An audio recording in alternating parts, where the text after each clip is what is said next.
Hello बच्चों, आज हम द्वितीय शिक्षा के द्वितीय वर्ष वाले विद्यार्थियों की इकाई 5 विशेष आवश्यकताओं वाले बालक अवधारणा एवं समझ का अध्ययन करेंगे। ये सेकेंड ईयर के बच्चों की क्लास है जिसमें हम इकाई 5 का अध्ययन करेंगे। आज विषय है विशेष आवश्यकताओं वाले बालक अवधारणा एवं समझ। मैंने 2 बार इसलिए बोला क्योंकि कल कई बच्चों ने ये बोला था कि हमें पता नहीं चला कि हमने कौन सी क्लास को ज्वाइन किया है, हमारा टॉपिक क्या है। सो आई थिंक आपको सबको क्लियर हो गया होगा कि आज हम स्पेशल नीड्स वाले स्टूडेंट्स या चिल्ड्रंस की बात करेंगे कंसेप्चुअल लेवल पर। सबसे पहले ये देखेंगे कि विशेष आवश्यकताओं वाले बालक हम किन्हें कहते हैं या उन्हें किस तरीके से समझा जाता है। विशेष या विशिष्ट का अर्थ है कि सामान्य से अलग। वह बालक या वह व्यक्ति जो सामान्य लोगों से अलग होते हैं उनको हम विशिष्ट या विशेष की संज्ञा देते हैं। अब समझने वाली बात है कि सामान्य का मतलब क्या है। सामान्य का मतलब ये है कि आपकी उम्र जितनी है, अगर आप उस उम्र के हिसाब से जितने भी स्वीकृत कार्य हैं उन्हीं मापकों के अनुसार करते हैं तो आप सामान्य माने जाएंगे। मान लीजिए कि एक 10 साल का बच्चा है, उस 10 साल के बच्चे से ये उम्मीद की जाती है कि वो खाना अपने आप खा सकता है। पर अगर कोई बच्चा इस स्थिति में है कि वो खुद से अपनी प्लेट से खाना नहीं खा पा रहा है, कोशिश करने के बाद भी नहीं खा पा रहा और खाना इधर उधर बिखर जाता है, उससे वो बिखेरना नहीं चाहता पर फिर भी बिखर जाता है, वो नहीं खा पाता, उसका अपनी मांसपेशियों पर अपने शरीर के अंगों पर नियंत्रण नहीं रहता, तो हम ये मानेंगे कि वो सामान्य से अलग बालक है। या फिर एक 10 साल का बच्चा जिसको हम अभी कह रहे हैं कि वो खाना खाने की हम मान के चलते हैं कि वो खुद से खाना खा सकता है। अगर वो बच्चा खुद से बहुत अच्छे अच्छे पकवान बना लेता है या कोई भी डिश बना लेता है, वो भी एक सामान्य बालक से उम्मीद नहीं होती, तो वो जो खुद से अपनी डिश बना पाएगा वो भी एक अलग प्रकार का बालक होगा, सामान्य से अलग। यानी कि जो लोग औसत से अलग व्यवहार करते हैं उनको हम विशेष की संज्ञा देते हैं। वो औसत से अलग व्यवहार बहुत अच्छा भी हो सकता है और बहुत खराब भी हो सकता है। उसी के आधार पर हम बच्चों को गुड या बैड कह सकते हैं। बैड तो नहीं, मतलब गलत टर्म हो जाएगी, जिसमें हम बेसिकली प्रतिभाशाली बालक उनको कह सकते हैं जो आम बालक से ज्यादा बेहतर अपने कार्यों को कर पाता है, और जो आम बालक के अनुसार या उन स्वीकृत मानकों के अनुसार भी कार्य नहीं कर पाता उसको हम पिछड़ा हुआ बालक मानते हैं। उस पिछड़ेपन के अपने एक अलग कारण हो सकते हैं, प्रभाव हो सकते हैं, उसकी चर्चा हम बाद में करेंगे। अभी यहाँ पर आपको सिर्फ ये समझना है कि विशेष का अर्थ क्या है। इस अध्याय में हम किन बालकों को विशेष के रूप से जानते हैं या मानते हैं। अब आपको समझ आया है कि सामान्य से अलग होने का मतलब क्या है, कि हमारे समाज में जीवन में सामान्य रूप से किसी भी उम्र के व्यक्ति से जिस तरह के कार्यों को करने की उम्मीद की जाती है और जिस तरीके से करने की उम्मीद की जाती है, अगर कोई व्यक्ति या बालक उन तरीकों से अलग बहुत अच्छा या बहुत खराब अपने कार्य को अपने कार्य को कर पाता है, उसे हम विशेष की संज्ञा देंगे। और किसको बहुत अच्छा मानेंगे, किसको अच्छा नहीं मानेंगे, ये देखते हैं कि सामान्य से अलग होने का अर्थ है कि एक बालक की अपनी शारीरिक व मानसिक आयु के अनुसार अपने कार्यों को पूरा करने की, नए प्रत्ययों को अधिगम करने की गति व गुणवत्ता अगर स्वीकृत मानकों के अनुसार है। ये स्वीकृत मानक क्या है? जो हमारे परिवार ने, हमारे समाज ने मान लिया है कि भाई इस उम्र के बच्चे को तो इस तरीके के काम आने ही चाहिए वाली स्थिति, तो वो सब सामान्य है। यदि ऐसा नहीं है तो उसे विशेष बालक के रूप में देखा व समझा जाता है। वह बालक जो सामान्य बालकों की अपेक्षा या तो बहुत अधिक प्रतिभाशाली होते हैं, यानी कि अपने कार्य को कुछ ज्यादा ही अच्छे तरीके से करते हैं और कार्य की जो मात्रा कहूंगी मैं वो भी बहुत ज्यादा ही होती है उनकी, अथवा सामान्य बालकों की तुलना में बहुत कम प्रतिभाशाली होते हैं, बहुत कम कार्य कर पाते हैं, उस कार्य को जो कुशलता पूर्वक करने की उनकी विधि है वो बहुत कम हो पाती है, यानी कि उनकी कुशलता जो है वो न्यूनतम स्तर पर रहती है या औसत से कम रहती है। तो उन सभी बालकों को हम विशेष बालकों के रूप में समझ सकते हैं। अब आप इसमें देख सकते हैं कि इसको चित्र के रूप में समझने की कोशिश कीजिए कि ये जो चित्र है इसमें हम जो बड़ा वाला सर्कल आपको नजर आ रहा है ये सामान्य बालकों का, जहां से आपकी लाइन आपकी आधार रेखा के पास से गुजरती है वहां का जो हिस्सा है वो विशेष है, दोनों तरफ, एक तरफ प्लस वाला निशान है और एक तरफ माइनस वाला निशान है, वो भी विशेष बच्चे हैं। अब आप देखेंगे कि जो दोनों कंटिन्यूम है इस रेखा के, जो दोनों श्रेय हैं दोनों ही विशेष हैं, तो हम ये मानकर चलते हैं कि जो प्लस वाले बच्चे हैं, यहाँ पर माफ कीजिए जीरो नहीं लिखा हुआ है, जो जीरो पर स्थित लाइन है ये आपकी औसत की मानक रेखा मानी जाएगी कि यहाँ के जो बच्चे हैं वो औसत व्यवहार करते हैं या औसत तरीके से अपने काम की पूर्ति कर पाते हैं, जो भी स्वीकृत मानक है उनके अनुसार, अपनी शारीरिक और मानसिक आयु के अनुसार जो परिवार या समाज उनसे अपेक्षा करता है वो व्यक्ति वैसे वैसे काम कर पाते हैं, तो उनको हम औसत या सामान्य कहते हैं। और जब वो बहुत अच्छे की तरफ जाते हैं तो वहां पर वो विशेष हो जाते हैं। अगर प्लस के हैं तो यहाँ पर हमारा कहने का तात्पर्य ये है कि वो प्रतिभाशाली बच्चे हैं जो अपने काम को बहुत अधिक बेहतर तरीके से अंजाम देते हैं। जबकि जब हम माइनस की तरफ आते हैं तो यहाँ पर वो बच्चे हैं जो अपने काम को बहुत अच्छे तरीके से परफॉर्म नहीं कर पाते। बहुत अच्छे तरीके से भी मैं कहूँ तो थोड़ा गड़बड़ी है, वो अपने काम को सामान्य तरीके से भी नहीं कर पाते।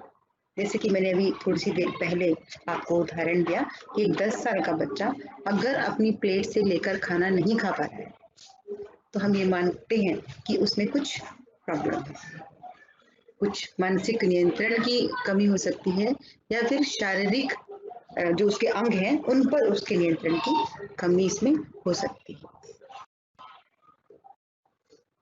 समझ आया आपको कि सामान्य से अलग होने का अभिप्राय क्या हो? तो अगर आपका परीक्षा में ये प्रश्न आएगा कि विशिष्ट या विशेष बालक कौन से हैं या विशेष बालकों की पहचान क्या है, तो उससे पहले आपको ये परिभाषा वाला अर्थ देना पड़ेगा, आप इसका भी इस्तेमाल कर सकते हैं। अब हम देखेंगे कि यहाँ पर सबसे पहले हम बात करें प्रतिभाशाली बालकों के बारे में। प्रतिभाशाली कौन बताए थे मैंने अभी? जो सामान्य बालकों की तुलना में अपने कार्यों का निष्पादन बहुत अच्छे तरीके से कर पाते हैं, उनमें गुणवत्ता बहुत बेहतर रहती है, उस कार्य की मात्रा बहुत बेहतर रहती है। तो प्रतिभाशाली व्यक्तियों का अध्ययन लेविस टर्मन के 1925 के कार्य से हुआ था। तो 1925 में ये टर्म जो है वो इन्वर्टेड कॉमास में आप लिख सकते हैं कि 1925 में इस टर्म का आरंभ होता है। उन्होंने बुद्धि परीक्षण का निर्माण किया था। उन्होंने कुछ प्रश्नावलियां बनाई थी, कुछ चित्र बनाए थे, जिसके आधार पर उन्होंने ये मापने की कोशिश की थी कि किसी बच्चे में जो प्रतिभा है या बुद्धि है वो कितनी होनी चाहिए या होती है। यानी कि जो बच्चे अपने कार्यों का निष्पादन बहुत बेहतर ढंग से कर रहे थे उनको भी उन्होंने इसमें शामिल किया, जो सामान्य रूप से कर पा रहे थे उसको भी किया, और जो बिल्कुल नहीं कर पा रहे थे या बहुत न्यूनतम स्तर पर कर पा रहे थे उसको भी किया, और उनको अंकों में बांट दिया। मुख्य रूप से ये माना इस वजह से जो बुद्धि लब्धि परीक्षण है इसमें जो मापक है वो सभी विद्वानों जिन्होंने भी किया है, मनोवैज्ञानिकों ने, उनके अलग अलग मापन है। जैसे कि लेविस के अकॉर्डिंग जिनका 85 से कम बुद्धि लब्धि आता है उनको पिछड़ा हुआ बच्चा माना जाता है, और जिनका 120 से ज्यादा आता है या 120 से ज्यादा आता है जी, तो वो प्रतिभाशाली बच्चों के रूप में जाने जाते हैं। और जो 100 का अंक है वो सामान्य बच्चों की यानी कि औसत रूप से वाले बच्चों की बुद्धि लब्धि मानी जाती है। और उन्होंने इन परीक्षणों के आधार पर इस बात को प्रूव करने का प्रयास किया कि ऐसा ही है। बाद में इनमें और भी ज्यादा काम है और सभी लोगों का अपना अलग अलग क्राइटेरिया इसमें है कि कौन से बच्चे प्रतिभाशाली होंगे, कितने अंक वाले पिछड़े होंगे, आदि आदि करके। तो टर्मन ने कहा कि प्रतिभाशाली व्यक्तियों में दो मुख्य विशेषताएं होती हैं। नंबर एक, उनके कार्य के निष्पादन का स्तर बहुत उच्च होता है, यानी कि उनके काम करने का जो ढंग है और उनके काम करने का जो उत्पादन है, यानी कि उनके कार्य का जो परिणाम है, उसकी क्वालिटी, उसकी गुणवत्ता बहुत उच्च स्तरीय होती है। उसमें कमियों की संभावनाएं बहुत कम नजर आती हैं और उसमें वो लगातार, नंबर दो, वह उत्कृष्टता के लिए निरंतर प्रयास करते हैं। यानी कि सबसे पहली बात है कि वो काम को करते ही बहुत अच्छे ढंग से हैं। दूसरा, उनमें लगातार इस बात का विश्वास रहता है, इस बात की भावना बनी रहती है कि मुझे इससे भी बेहतर काम करना है और वो लगातार उसके लिए प्रयास भी करते हैं। तो निरंतरता और गुणवत्ता, ये दो विशेषताएं हैं जो प्रतिभाशाली व्यक्तियों में या प्रतिभाशाली बालकों में पाई जाती है। जब आप स्कूल के बालकों को उनकी कक्षाओं में निरीक्षित करेंगे, तब आप ये देखेंगे कि कुछ बच्चों का काम, सपोज आप उनकी कॉपीज चेक करेंगे तो उनकी कॉपी उन्होंने कैसे रखी है, कॉपी के अंदर कैसे काम किया है, कितनी गलतियां की हैं, नहीं की हैं, उस काम जो किया है बिना गलतियों के भी उसकी भी गुणवत्ता कैसी है, बहुत बेहतर मानी जाएगी। और निरंतरता में देखेंगे कि वो ऐसा नहीं कि किसी एक पर्टिकुलर पेज पर बहुत अच्छा काम किया है या सिर्फ कॉपी के कुछ लेसन्स में बहुत अच्छा काम किया है, वो लगातार अच्छा काम करते हैं और अच्छा काम करते रहने का प्रयास भी करते हैं। वैसे बालकों को टर्मन ने कहा कि वह प्रतिभाशाली बालक हैं। इन दो के अतिरिक्त प्रतिभाशाली कहे जाने वाले बालकों में निम्नलिखित विशेषताएं पाई जाती हैं। नंबर एक, उच्च स्तरीय चिंतन। उच्च स्तरीय चिंतन से यहाँ हमारा अभिप्राय है कि हम बालकों को कक्षा में जो भी अध्ययन कराते हैं, ये कक्षा विद्यालय की हो सकती है या महाविद्यालय की या विश्वविद्यालय की, वो जो बालक है जिनको हम प्रतिभाशाली मानते हैं, वो अध्यापक की कही हुई बात को या पुस्तक में लिखी हुई बात को एज इट इज बिल्कुल ऐसे के ऐसे स्वीकार नहीं करते हैं, बल्कि वो उसके साथ उसमें तर्क करते हैं कि ऐसा क्यों है और अगर ऐसा हो तो संभावनाएं भी प्रस्तुत करते हैं। तो इसी को हम उच्च स्तरीय चिंतन मानते हैं कि आपने कुछ समझा, आपने कुछ सुना, उसको समझा और उस समझने के आधार पर उसको अपने आप से विश्लेषित करने का प्रयास किया, उसका विश्लेषण किया कि वास्तव में ये चीज सही है तो क्यों है, अगर नहीं है तो क्यों नहीं है। आप समझ पा रहे हैं? उच्च स्तरीय चिंतन में मतलब कि आपने चीजों को देखा, जाना, समझा, फिर उनका विश्लेषण किया। इस तरह की जो विशेषता है वो प्रतिभाशाली बालकों में पाई जाती है। नंबर दो, समस्या समाधान व निर्णय की क्षमता। ये भी अपने आप में एक बहुत बेहतरीन विशेषता प्रतिभाशाली बालकों में बताई जाती है कि उन बालकों में समस्याओं के समाधान ढूंढने की प्रवृत्ति होती है। वो किसी एक बात को लेकर उलझकर उसमें उलझे ही नहीं रहते, बल्कि वहां से निकलने का रास्ता ढूंढते हैं, चाहे वो अपने मित्रों से ढूंढें, चाहे वो अपने माता पिता से देखें या फिर अध्यापकों से बात करें। तो उनमें वो जिजीविषा रहती है कि कैसे, जिजीविषा का मतलब उनमें वो इच्छा रहती है कि कैसे मैं इस समस्या से बाहर आऊं या इस समस्या का हल प्राप्त करूं और ऐसा हल प्राप्त करूं जो लगभग स्वीकार्य हो। स्वीकार्य मतलब उसके साथ पर्सनल रूप से स्वीकार्य होगी, अन्यों के द्वारा भी स्वीकार हो उसमें।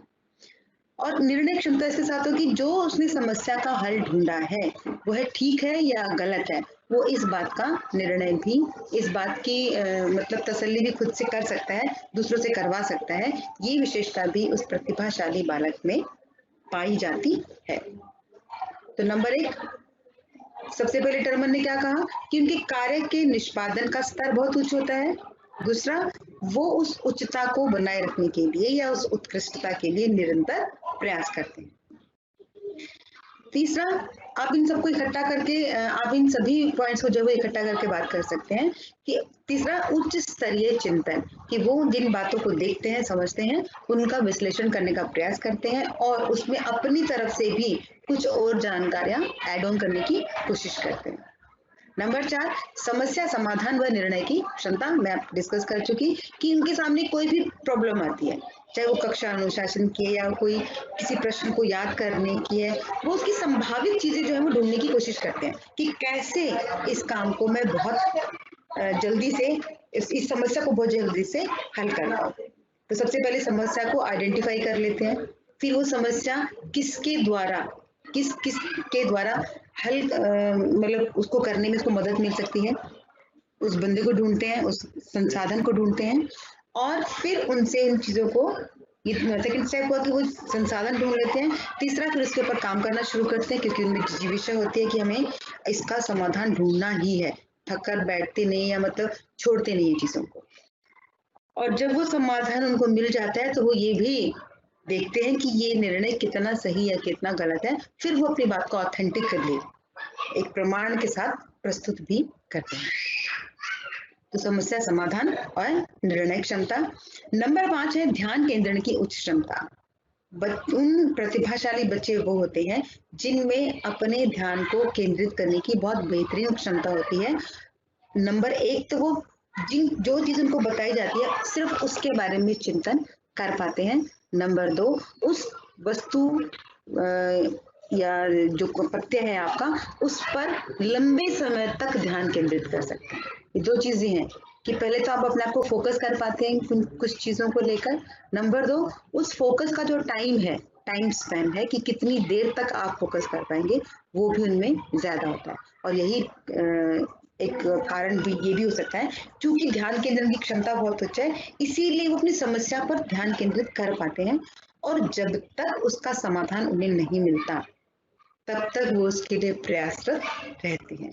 तो ध्यान केंद्रण का मतलब किसी एक तथ्य पर, किसी एक वस्तु पर, किसी एक घटना पर वो गहराई से सोच पाते हैं और सिर्फ गहराई से नहीं बल्कि उसको विस्तार में लेके भी सोच पाते हैं। दोनों तरीके से सोचते हैं कि उसके कितने आयाम, कितने पक्ष हो सकते हैं और वो पक्ष किस तरीके से उनका जो समाधान ढूंढते हैं तो उन पक्षों में क्या क्या चीजें शामिल होती हैं ये भी वो देख पाते हैं। नंबर 5 कौशलों का भरपूर उपयोग। इन बालकों में जो प्रतिभाशाली बालक हैं उनमें जो भी स्किल्स होते हैं उन्हें उनकी जानकारी होती है। जैसे कि हमने कल की कक्षा में बात की थी कि जिस व्यक्ति को अपनी आत्म के बारे में बेहतर जानकारी है, अपनी कमियों के बारे में उनको पता है, अपनी विशेषताओं के बारे में पता है, वो अपनी कमियों का भी इस्तेमाल कर पाते हैं और वो अपनी विशेषताओं का भी इस्तेमाल कर पाते हैं। तो उनके अंदर जो भी कौशल है उसका वो भरपूर उपयोग कर पाते हैं क्योंकि उन्हें अपने बारे में और अपने आसपास की सराउंडिंग के बारे में जानकारियां होती है। क्योंकि अभी हमने वाले पॉइंट में देखा ना कि ध्यान केंद्रण की क्षमता कि अपने अपने बारे में तो जानकारी है ही, अपने सराउंडिंग के बारे में भी है कि कौन व्यक्ति किस तरीके से मदद कर सकता है, कहाँ पर कौन सा संसाधन अवेलेबल हो सकता है ताकि वो अपनी चीजों को, अपने उद्देश्यों को जो है वो पूरी तरीके से पूरा कर पाए।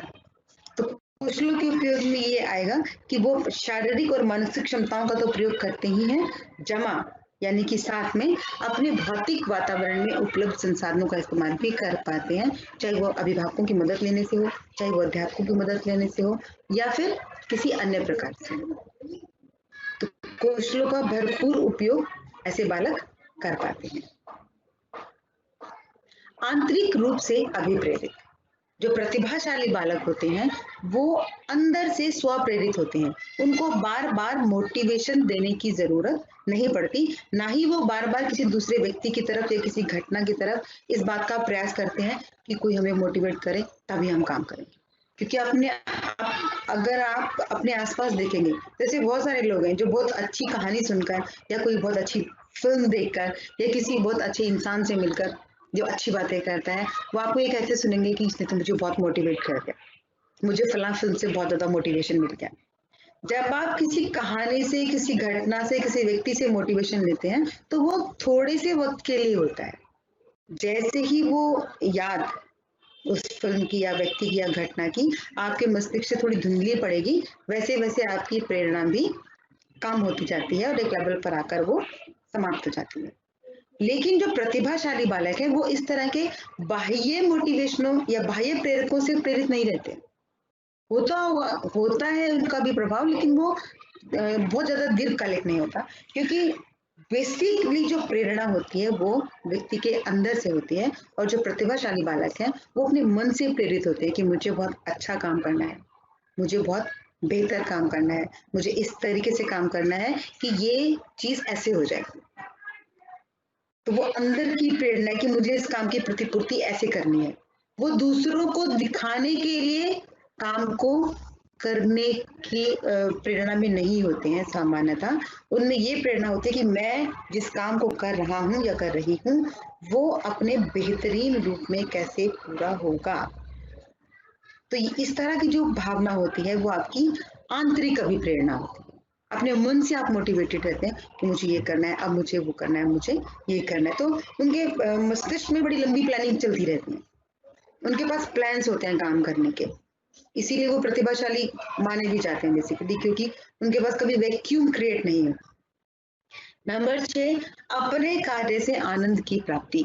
जो प्रतिभाशाली बालक है ऐसा माना जाता है कि वो अपने काम में आनंद की प्राप्ति करते हैं, यानी कि उनको अपना काम करने में खुशी मिलती होगी। मान लीजिए आप किसी बच्चे को कहो कि आज आपको 1 घंटे के लिए पढ़ना है, और उसका पढ़ने का खुद का मन नहीं है, या मन भी है लेकिन वो 1 घंटे तक फोकस नहीं कर पाएगा, या फोकस भी कर पा रहा है लेकिन उसको उसमें मजा नहीं आ रहा, तो क्या वो उस काम को लगातार कर पाएगा? या उस काम को करने से, पढ़ाई का जो काम कर रहा है उसमें वो सार्थक ज्ञान को प्राप्त कर पाएगा? नहीं कर पाएगा।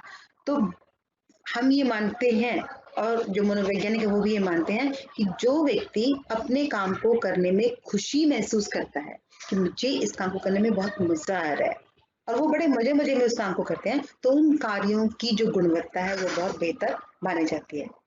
आप इसे ऐसे भी देख सकते हैं कि अगर कोई बच्चा अपने आप से पढ़ता है कि मेरा पढ़ने का बहुत ज्यादा मन कर रहा है, कोई कहानी पढ़ने का, या ये फला प्रस्ताव याद करने का, या ये प्रश्नोत्तर याद करने का, तो आप उसको बहुत अच्छे से याद कर पाओगे, बिना किसी दबाव के याद कर पाएंगे। लेकिन अगर आपको उसमें मजा नहीं आ रहा, या आप अपने काम में मजा नहीं ले पाते, आपको खुद से ही लगता है कि मैं इस काम को बहुत बेहतर ढंग से नहीं कर सकता, तो उसकी गुणवत्ता कभी भी बहुत बेहतर नहीं मानी जा सकती। तो प्रतिभाशाली बालक, अब आप किसको काम करते हुए देखकर इस बात का जजमेंट कर सकते हैं कि वो प्रतिभाशाली बालक है या नहीं है।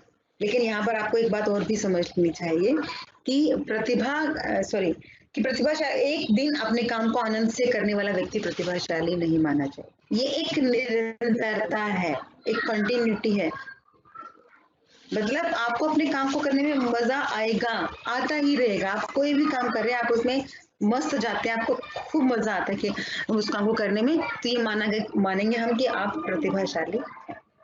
लेकिन अगर मान लीजिए ऐसा हुआ कि आपको टीवी देखने में या मूवी देखने में तो बड़ा मजा आ रहा है, लेकिन पढ़ने में नहीं आता, आपको किसी से बातें करने में तो बहुत मजा आया है, लेकिन अगर आपको कहा जाए कि उन बातों की आपको रिपोर्ट प्रिपेयर करनी है तो आपको बिल्कुल मजा नहीं आएगा। तो हम सिचुएशन थोड़ी कंफ्यूजिंग हो जाएगी कि यहाँ पर हम प्रतिभाशाली को नहीं मान पाएंगे। यहाँ पर प्रतिभाशाली बालक अपने काम में आनंद की प्राप्ति करता है से अभिप्राय है कि उसको जो भी काम दिया जाता है या वो जो भी काम करता है, उस काम को करने में उस व्यक्ति की, उस बालक की रुचि रहती है, और वो उसको दबाव समझकर नहीं करता, बल्कि इसको वो ये समझकर करता है कि ये काम मुझे करना है, इससे ये वाला काम जो उसका जो परिणाम है, मान लीजिए कि मुझे बहुत ध्यान से पढ़ना है और ध्यान से पढ़ने के बाद मेरे परीक्षा का जो परिणाम है वो बहुत अच्छा होगा, या आपको कोई प्रोजेक्ट बनाना है तो इस प्रोजेक्ट को बनाने के बाद मेरा जो ग्रेडिंग है वो बहुत अच्छा मिलेगा मुझे, तो आप उसको बड़े मन से करेंगे तो उसकी गुणवत्ता बढ़िया आएगी। तो जो प्रतिभाशाली बालक है वो अपने काम को करने में एक रुचि लेते हैं, खुशी मिलती है उनको काम करने में। और अंतिम बिंदु इसका आत्मविश्वास व रचनात्मक गुण। ऐसे बालकों में आत्मविश्वास भरपूर मात्रा में होता है और वो रचनात्मक भी होते हैं। रचनात्मक होते हैं इसीलिए वो अपने कार्यों को करने के लिए अलग अलग संसाधन जुटा पाते हैं, उनके बारे में समझ पाते हैं, दूसरे लोगों से पूछ पाते हैं, और फिर उनका एक विस्तृत और गहन दोनों तरह का विश्लेषण कर पाते हैं। इससे वो बालक ज्यादा बेहतर अपने कार्यों की को प्रतिपादित कर पाते। प्रतिभाशाली बालक है उनमें आत्मविश्वास बहुत ज्यादा होता है और उनमें रचनात्मकता यानी कि क्रिएटिविटी के गुण भी बहुत ज्यादा पाए जाते हैं। तो कुल मिला के हम ये भी कह सकते हैं कि ऐसे बालक जिनका आत्म सकारात्मक होता है उनको हम प्रतिभाशाली बालकों के रूप में जानते हैं। क्लास की कंटिन्यूटी में आपको बता रही क्योंकि हमने कल आत्म की बात की थी कि प्रत्येक बच्चा अपने आप में अनोखा होता है। तो कैसे अनोखा होता है? जब उसकी ये वाली सब क्वालिटीज उसमें शामिल होंगी। कौन कौन सी? उसमें कार्य के निष्पादन का स्तर बहुत उच्च होता है, वो बहुत अच्छे तरीके से काम करता है और उस अच्छे काम को निरंतर रूप से करता है, लगातार करता है। उसकी सोचने की जो क्षमता है वो बहुत ज्यादा होती है, समस्या को समाधान करने की जो कैपेसिटी है वो बहुत ज्यादा होती है, वो किसी भी चीज पर बहुत अच्छे से फोकस कर सकता है, उसके ध्यान को केंद्रित करने की क्षमता बहुत ज्यादा होती है। अपने सारे कौशलों का, जितने भी उपलब्ध कौशल है, चाहे वो उसके व्यक्तिगत है, चाहे वो उसके सामाजिक है, चाहे वो उसके भौतिक है, उन सब का इस्तेमाल वो बहुत अच्छे तरीके से कर पाता है। खुद से प्रेरित होता है, उसको बाहर की प्रेरणाओं की आवश्यकता नहीं पड़ती, किसी को उसको बार बार ये नहीं कहना पड़ता वेरी गुड, बहुत अच्छा करो इसको। अगर आप नहीं भी कहेंगे तो भी वो अच्छा ही करेगा, अगर अध्यापक नहीं कहेगा तो भी वो बहुत बेहतर करेगा। अपने काम को करने में उन्हें खुशी मिलती है, उनमें आत्मविश्वास और रचनात्मकता का गुण बेहतर है। एक इन सभी बिंदुओं को अगर एक शब्द में समेटना चाहूँ तो उनका आत्म बहुत सकारात्मक होता है और वो इसीलिए अपनी प्रतिभाओं का, अपने अंदर जो क्षमताएं हैं, जो योग्यताएं हैं, उनका बेहतरीन इस्तेमाल जो है वो कर पाते हैं। इसके अलावा भी अगर आपको लगता है कि कोई और गुण ऐसे हैं जो कुछ लोगों में होते हैं और उनको हम प्रतिभाशाली मान सकते हैं, तो आप उसमें ऐड ऑन कर सकते हैं। पर आप अपने आप से ये प्रश्न पूछिए कि क्या वो जो गुण आप जोड़ना चाहेंगे इसमें वो निरंतर है? क्योंकि मैंने आपको पहले ही कहा कि 1 घंटे के लिए बहुत अच्छा काम कर देना या 1 दिन के लिए करना या सिर्फ 1 महीने के लिए करना आपको प्रतिभाशाली में काउंट नहीं करवाएगा। ठीक, तो इस चीज को निरंतर रूप से, निरंतरता के रूप में अगर आप समझ पाते हैं तभी हम कहेंगे कि वह बालक प्रतिभाशाली होगा। तो ऐसे प्रतिभाशाली बालकों की कक्षा में या विद्यालय में, शिक्षा के क्षेत्र में या कहीं पर भी पहचान कैसे करेंगे? इसका सबसे पहला बिंदु है सामूहिक बुद्धि परीक्षण में प्राप्तांक। अभी हमने टर्मन के बुद्धि लब्धि परीक्षण की बात की थी कि उन्होंने बुद्धि लब्धि परीक्षण को जो है वो शुरू किया था और उन्होंने कुछ अंक बताए थे कि इतने हैं तो बहुत अच्छा बच्चा, इतने हैं तो औसत, इतने हैं तो कम बच्चा। तो इस तरह के जब सामूहिक बुद्धि परीक्षण होते हैं, सामूहिक मतलब समूह में, पूरी कक्षा में या पूरे विद्यालय के लेवल पर शारीरिक आयु और मानसिक आयु के अनुसार इन बुद्धि परीक्षणों को किया जाता है। अगर वहां पर वो जो प्राप्त बुद्धि परीक्षण में आपके द्वारा प्राप्त किए गए प्राप्तांक, आपके द्वारा से मतलब बालक के द्वारा प्राप्तांक जो है ज्यादा है, तो वो बच्चा प्रतिभाशाली बालक माना जाएगा। हालांकि ये बहुत प्रामाणिक नहीं है, लेकिन सामान्य रूप से एक सतही स्तर पर अगर आपको बच्चों की पहचान निकालनी है कि कौन से बच्चों को हम प्रतिभाशाली मानेंगे, तो आप इसकी सहायता ले सकते हैं बुद्धि लब्धि परीक्षण की। नंबर 2, शिक्षक व अभिभावकों का साक्षात्कार। शिक्षकों से प्रश्न पूछकर कि आपको क्या लगता है कि आपकी क्लास में कौन से बच्चे बहुत बेहतर काम निष्पादित कर पाते हैं या जिनको आप अपनी क्लास के इंटेलिजेंट बच्चे मानते हैं, उन बच्चों की विशेषता क्या है आपके हिसाब से और वो कौन कौन से बच्चे हैं। तो शिक्षक भी आपको इस बारे में पहचान कराने में मदद करेंगे कि ये बच्चे जो हैं वो बेहतर हैं। ऐसे ही अभिभावकों का साक्षात्कार ले सकते हैं। अब अभिभावकों के साक्षात्कार में एक चीज हमें समझनी पड़ेगी कि कुछ पेरेंट्स ऐसे होते हैं जो अपने बच्चों की कमियों को नहीं देखते हैं, तो वो उनको भी बहुत बेहतर बनाते हैं। तो सही निर्णय निकालने के लिए आप अभिभावकों का भी साक्षात्कार लीजिए और शिक्षकों का भी लीजिए और दोनों से प्राप्त जो तथ्य हैं उनको एक साथ रखकर समझेंगे कि क्या कौन से बच्चे ऐसे हैं जिसके बारे में शिक्षक ने भी वही बात कही है और अभिभावक ने भी वही बात कही। इसके साथ बालक का नंबर 3, बालक का गहन एवं विस्तृत निरीक्षण। जब हम किसी बालक को कार्य करते हुए देखते हैं, खेलते हुए देखते हैं, सोचते हुए देखते हैं, हम उसके साथ व्यवहार करते हैं, तो हम इसको सहभागिता निरीक्षण कहते हैं कि हम बच्चे के साथ बात करते हुए इसका निरीक्षण कर रहे हैं। तो तब भी हम उस अवस्था में भी, चूंकि हमने ऊपर उसकी विशेषताएं देख ली कि किन किन बालकों में कौन कौन से गुण होते हैं, तो हम उसको प्रतिभाशाली मानते हैं कि क्या उन बालकों में वो सब विशेषताएं हैं। अगर है तो हम ये मान, अब हम तीनों को ले सकते हैं, अलग अलग भी ले सकते हैं, डिपेंड करता है कि आप किस उद्देश्य से प्रतिभाशाली बालकों को खोज रहे हैं। अदरवाइज आप इन तीनों जो तीनों बिंदु हैं आपके, सामूहिक बुद्धि परीक्षण, शिक्षक व अभिभावकों का साक्षात्कार और बालक का गहन एवं विस्तृत निरीक्षण करके आप तीनों बिंदुओं से प्राप्त तथ्यों का सामने रखें और एक विश्लेषण निकालें कि किन बालकों के विषय में ये तीनों कहते हैं वो प्रतिभाशाली बालक निश्चित रूप से बालक है। अगर आपको इससे संबंधित कोई भी प्रश्न मन में आता है तो आप मुझसे पूछ सकते हैं। आप अपने डायलॉग बॉक्स में इसके लिए। अब है सृजनात्मकता। अब जो प्रतिभाशाली बालक है उनमें हमने बात की थी पीछे रचनात्मकता की। अब जो रचनात्मक स्थिति है वो बराबर है सृजनात्मकता के। प्रतिभाशाली बालकों को सृजनात्मक माना जाता है। कैसे माना जाता है, अब इन बिंदुओं के तहत हम देखेंगे और वो जो गुण हमने अभी पीछे आपके साथ डिस्कस किए कि प्रतिभाशाली बालक क्या क्या होते हैं, उनकी पहचान कैसे होगी, उन सब चीजों को हम इसमें देखेंगे। तो भी हमें समझने में मदद मिलेगी कि सृजनात्मकता बालकों को प्रतिभाशाली बनाती है, सृजनात्मकता प्रतिभाशाली बनाती है, प्रतिभाशाली बालकों में सृजनात्मकता होती है। इसको आप खुद समझेंगे। नंबर 1, किसी भी व्यक्ति, कार्य या इकाई को सृजनात्मक माना जाता है जब उसमें समाहित हो। यानी कि किसी भी तथ्य को हम सृजनात्मक कह सकते हैं या क्रिएटिव कह सकते हैं जब उसमें कौन सी चीजें शामिल होंगी। नंबर 1, नवीनता एवं मौलिकता। अगर आप कोई काम करते हैं, कोई कविता लिखते हैं, कोई ड्राइंग बनाते हैं, कोई आर्टिकल लिखते हैं, तो उसमें नवीनता है। नवीनता मतलब अब से पहले किसी ने भी उन चीजों को उस तरीके से देखने का प्रयास नहीं किया है या अभी तक नहीं देखा है और आपने उसके बारे में कुछ अलग अलग बहुपक्षीय आयाम उस प्रत्यय के, उस घटना के, उस स्थिति के निकाले हैं, तो ये माना जाएगा कि आप सृजनात्मक हैं। आपकी जो रचना है, आपका जो उत्पादन है वो नवीन है। नवीनता के साथ उसमें एक और चीज हो सकती है, मौलिकता।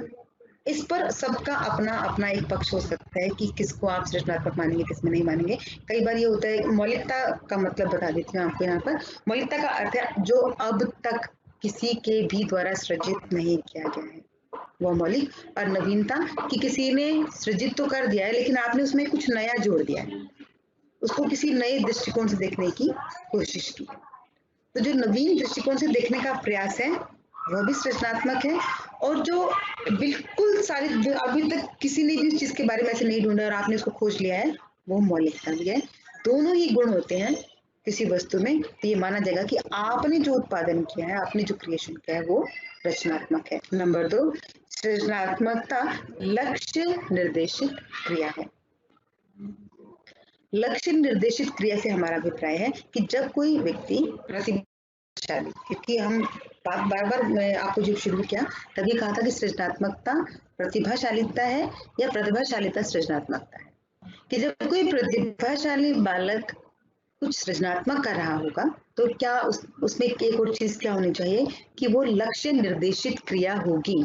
यानी कि उस काम का अपना एक लक्ष्य होगा। मान लीजिए आपको कोई प्रोजेक्ट बनाना है और प्रोजेक्ट है होम साइंस का।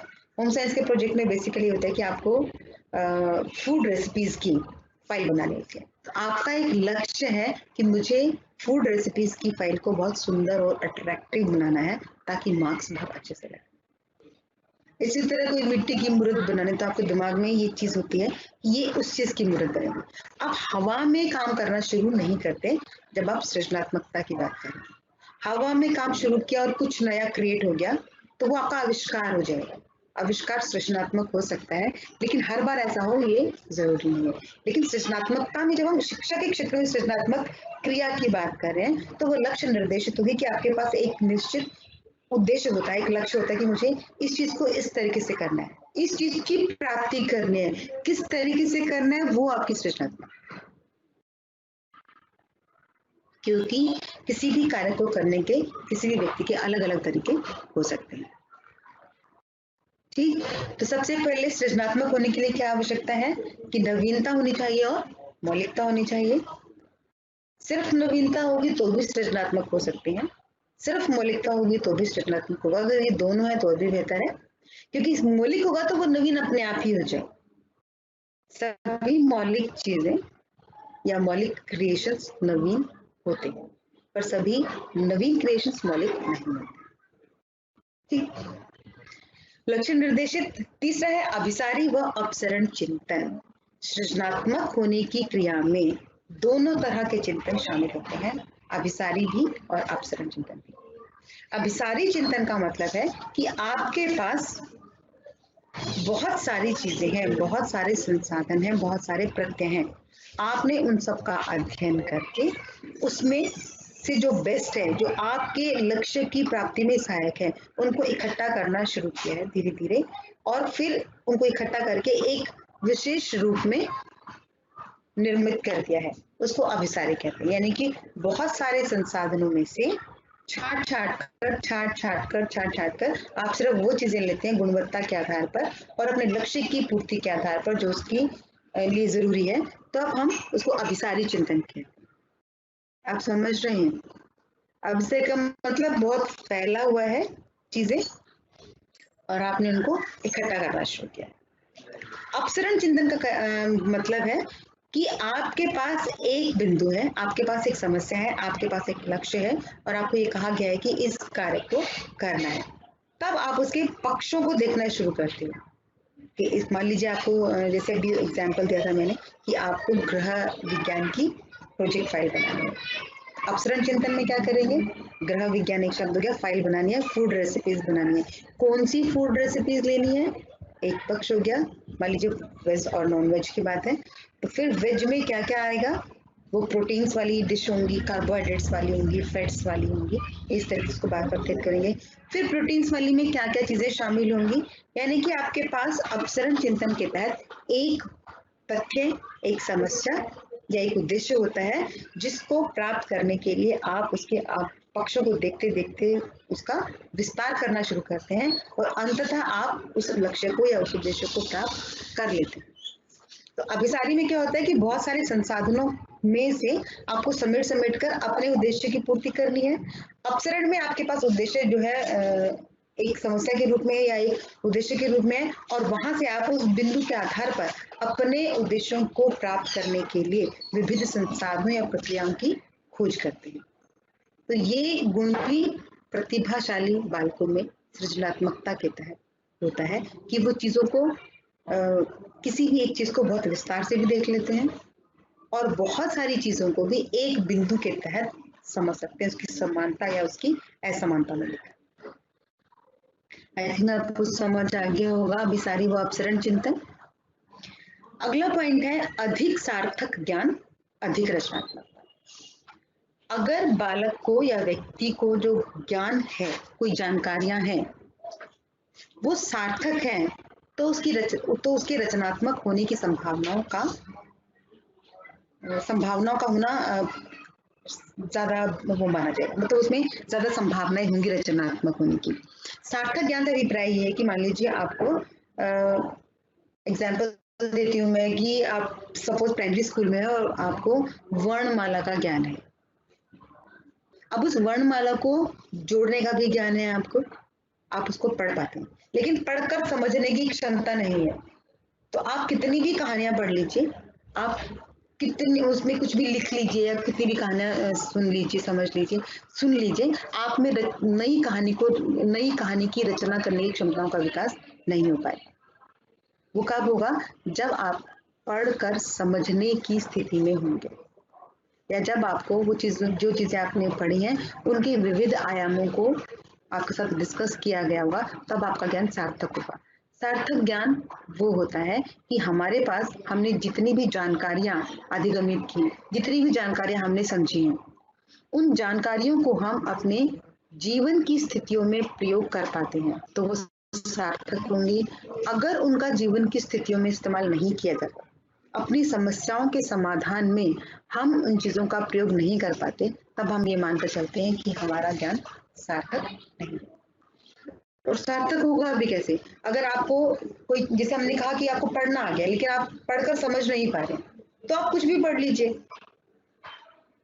आपकी उस पढ़ने का कोई भी फायदा नहीं होगा, आप उसमें से कुछ भी रचनात्मक निकाल कर नहीं ला सकते। जैसे हमने कहानियों का एग्जाम्पल लिया, 1000 कहानियां पढ़ लीजिए, आपको समझ कुछ भी नहीं आ रहा, जैसे इंग्लिश आपको पढ़नी आ गई, बहुत सारे बच्चे होते हैं ना जिनको इंग्लिश की रीडिंग आ जाती है पर उनका मतलब समझ में नहीं आता, तो आप कितना भी रीडिंग करते जाइए, आपकी फ्लुएंसी बन जाएगी उन वर्ड्स को पढ़ने में, लेकिन आपकी फ्लुएंसी उनको समझने में नहीं बन पाएगी, और जब तक समझने में नहीं बन पाएगी तब तक आप उसको अभिव्यक्त नहीं कर पाएंगे। और अगर अभिव्यक्त नहीं कर पा रहे इसका मतलब आपका जो ज्ञान है वो आपके लिए सार्थक नहीं है, क्योंकि आप उसका इस्तेमाल अपने लिए नहीं कर पाएंगे। तो प्रतिभाशाली बालकों में ये विशेषता पाई जाती है कि उनका जो ज्ञान है वो सार्थक होता है, वो चीजों को समझ कर करते हैं मुख्य रूप से। तो अधिक सार्थक ज्ञान अधिक रचनात्मकता का पर्याय है। अगला बिंदु है अर्थपूर्ण कल्पना, लचीलापन व प्रवाहमयता। अर्थपूर्ण कल्पना का मतलब कि वो बच्चा जो भी इमेजिनेशन करता है वो हवा में नहीं है, क्योंकि हमने कहा ना कि सृजनात्मकता एक लक्ष्य निर्देशित प्रक्रिया है, उसमें वो बहुत सारी चीजों को खोलकर और उनको संकुचित करके देखने का प्रयास भी करता है, उसकी नॉलेज भी सार्थक है। तो वो जो भी इमेजिनेशन करेगा वो भी हवा में नहीं होगी, उसमें भी एक मीनिंगफुलनेस होगी, वो समझ पाएगा कि मुझे ये काम क्यों करना है, वो उसके कारण दे सकता है, उसके पीछे उसके अपने तर्क होंगे कि मैंने ये काम इसलिए किया है, अगर कोई चीज छोड़ दी है तो मैंने इस चीज को इसलिए छोड़ा है। लचीलापन, उसमें फ्लेक्सिबिलिटी, लचीलापन से मतलब कि वो अपने कार्य जो परियोजना है उसमें परिवर्तन लाने की स्थिति में भी रहती है, क्योंकि कठोरपन का मतलब होगा कि आपने जो सोच लिया, आपने जो फिक्स कर लिया, अगर उस चीज में हल्का सा भी परिवर्तन आया तो आपका पूरा प्रोजेक्ट फेल हो जाएगा। जो प्रतिभाशाली लोग होंगे उनके साथ ऐसी स्थिति नहीं होती है, वो इतना उसमें स्थिति रखते हैं कि अगर इसमें कोई चीज डालनी, इसमें कोई चीज परिवर्तित करनी पड़ी तो हम उस परिवर्तन को कर देंगे, लेकिन उस परिवर्तन को करने से हमारे पूरे प्रोजेक्ट पर, हमारी पूरी प्रक्रिया पर कोई प्रभाव नहीं पड़ेगा। और प्रवाहमयता, प्रवाहमयता का मतलब है कि उसमें पूरा एक धारा चलती है, एक बिंदु के पीछे दूसरा बिंदु, दूसरे के पीछे तीसरा बिंदु आता है, और वो बड़े तर्क के आधार पर जुड़े हुए होते हैं। ऐसा नहीं होता कि कहीं पर सिर कहीं पर पैर हो। इससे पहले कोई विषय पढ़ेंगे, जब भी कोई विषय हम पढ़ते हैं तो ऐसा नहीं होता कि हम पहले इसका निष्कर्ष बता दें, फिर उसके कारण बताना शुरू करें, फिर उसका परिचय दें।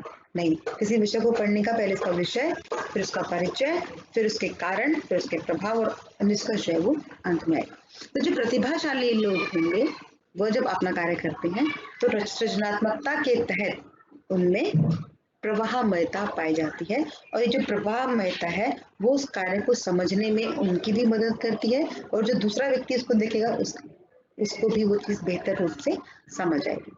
तो जो सृजनात्मकता है वो प्रतिभाशाली बालकों का एक महत्वपूर्ण गुण है, एक महत्वपूर्ण विशेषता है। और आपकी जो पाठ्य पुस्तक है द्वितीय वर्ष की शिक्षा की, उसमें सृजनात्मकता के को एक सब टॉपिक के रूप में डिटेल में डाला गया है, तो आप उसको इसके साथ इस तरीके से जोड़कर देख सकते हैं। यहाँ तक क्लियर हुआ?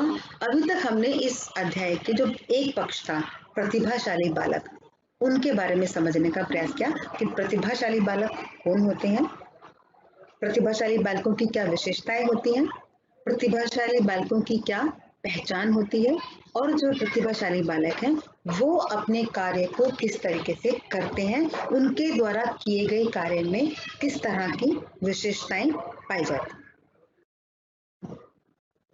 अब इसके बाद हमारा जो है वो दूसरा अध्याय शुरू होता है। मैं अभी 2 मिनट का ब्रेक लेकर आती हूँ।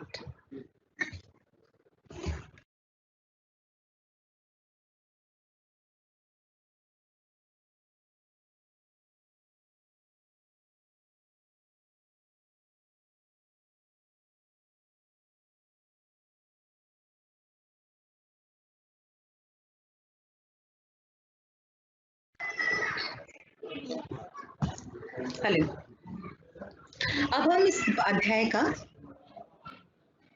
अब हम इस अध्याय का दूसरा भाग शुरू करेंगे, जिसमें हम पढ़ेंगे पिछड़े बालकों के बारे में, कि पिछड़े बालक कौन से होते हैं। मैं फिर से आपको अपनी पहली स्लाइड पर लेकर आती हूँ, जिसमें हमने कहा कि वो बालक जो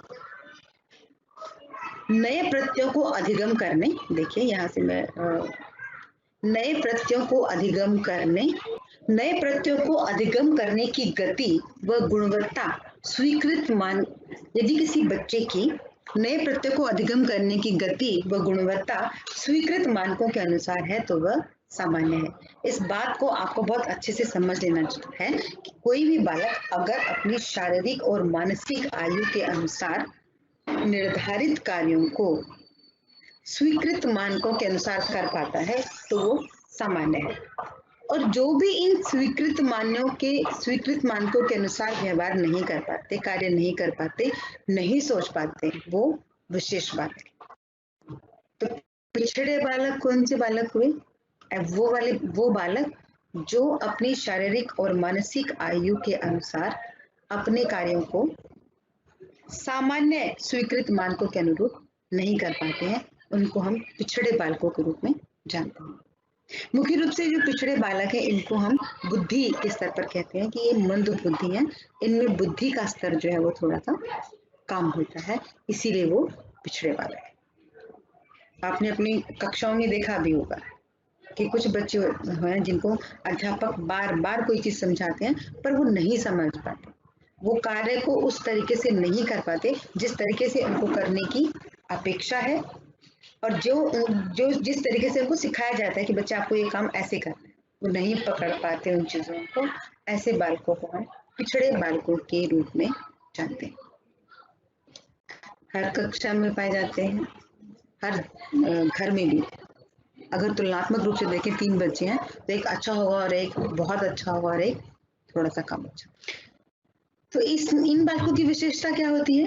सामान्य बालकों की तुलना में जिन बालकों की कार्य क्षमता व कार्य गुणवत्ता न्यूनतम होती है उन्हें पिछड़े बालकों के रूप में जाना जाता है। सामान्य रूप से आप इनके लेख से पहचान सकते हैं कक्षा में। जो पिछड़े बालक होते हैं उनका जो हस्तलेख है वो सुंदर नहीं होता, उनके कार्यों में त्रुटि की संभावनाएं बहुत ज्यादा होती है। वो कार्य करते समय बहुत ज्यादा, जैसे अगर लेखन की बात करूं तो उनके कार्य में बहुत ज्यादा गलतियां होती हैं, मात्राओं की गलतियां, शब्द के निर्माण में गलती, वाक्य की संरचना में गलती। सीरिल बर्ट ने पिछड़ेपन को मापने की विधि बताई है और उन्होंने ये कहा कि जिन बालकों की बुद्धि लब्धि 85 से कम हो वह बालक पिछड़े बालक माने जाते हैं। और बुद्धि लब्धि को मापने की विधि क्या है? चाहे वो प्रतिभाशाली बालकों के लिए हो और चाहे वो पिछड़े बालकों के लिए हो, दोनों की विधि एक ही है। बुद्धि लब्धि यानी कि आपकी IQ बराबर है आपकी शैक्षणिक उपलब्धि बटा आपकी वास्तविक आयु गुना, यहाँ पर गुना का निशान, मल्टीप्लिकेशन का निशान आएगा 100। जब इस तरीके से आप निकालते हैं तो वो आपकी बुद्धि लब्धि मानी जाती है। यहाँ पर शैक्षणिक उपलब्धि का अर्थ है कि आपको जो भी कार्य दिया जाता है, मुख्य रूप से विद्यालय की यहाँ पर बात हो रही है, जब हम IQ लेवल को नापेंगे तो विद्यालय में आपको जो काम दिया जाता है उसके जो इंटरनल और एक्सटर्नल इवैल्यूएशन होती है, आपके जो मार्क्स लगते हैं, वो उन जो शैक्षणिक उपलब्धि है तो आपको उस परीक्षा विशेष में कितने अंकों की प्राप्ति हुई है, शैक्षणिक उपलब्धि में आपका जो अभिप्राय है वो ये है। आपकी परफॉर्मेंस वहां पर कैसी है बटा आपकी एक्चुअल एज कितनी है गुना 100। अब आपकी जो वास्तविक आयु है वो कैसे निकालेंगे? जो भी आपकी शारीरिक आयु है वह आपकी वास्तविक आयु यहाँ पर बर्ट के अनुसार आनी चाहिए। माफ कीजिए, वास्तविक आयु से मतलब शारीरिक आयु घटा मानसिक आयु। आपका उम्र सपोज 14 साल की है और आप 5 साल के बच्चे के अकॉर्डिंग काम कर रही हैं, तो जो आपकी शारीरिक आयु है उसमें से मानसिक आयु को घटाने के बाद जो बचती है वह आपकी वास्तविक आयु है। तो शैक्षणिक उपलब्धि, आपने अपनी कक्षा में परीक्षाओं में कितने अंक, किस तरीके की उपलब्धियां प्राप्त की हैं, उसको ग्रेड के फॉर्म में दिया है या फिर मार्क्स में दिया, अगर ग्रेड में दिया है तो ग्रेड को हमने मार्क्स में हमें कन्वर्ट करना पड़ेगा। जो ग्रेडिंग सिस्टम है, आप किसी भी कक्षा की जो रिपोर्ट कार्ड देखेंगे उसमें मार्क्स के इजिकल ग्रेड्स लिखे हुए होते हैं। तो जो भी आपको ग्रेड है उस ग्रेड के सामने जो भी अंक होंगे वो लेंगे, वहां पर उसका औसत निकालेंगे बटा कुल वास्तविक आयु आपकी गुना 100। वास्तविक आयु मतलब आपकी जो फिजिकल एज है माइनस आपकी mental age is equal to your actual age, कि आपकी आप कितने साल के बच्चे के अकॉर्डिंग काम कर पाए। अगर किसी को इसमें परेशानी है तो प्लीज आप फिर से पूछ सकते हैं इसके बारे में। अब यहाँ पर ये समझने वाली बात है कि पिछड़ेपन के कारण क्या है, क्योंकि अगर सरकारी विद्यालयों की बात करूं तो ये समस्या सरकारी विद्यालयों के बच्चों के साथ कुछ ज्यादा। पिछड़ेपन के कारण जो सबसे मुख्य कारण है वो है शारीरिक व मानसिक कारण। शारीरिक कारण से हमारा अभिप्राय कि बच्चा क्यों पिछड़ जाता है। मान लीजिए वह जो बालक है वो शारीरिक रूप से विभिन्न प्रकार की बीमारियों से पीड़ित है, उसको वो एनीमिक चाइल्ड है, उसमें खून की कमी है, उसकी शरीर की हड्डियां बहुत कमजोर हैं, उसकी जो शारीरिक स्थिरता उसके अंदर बहुत ज्यादा है, तो वो कक्षा में अपनी पढ़ाई पर ध्यान केंद्रित नहीं कर पाएगा, जिसके कारण वो कक्षा में पिछड़ जाएगा।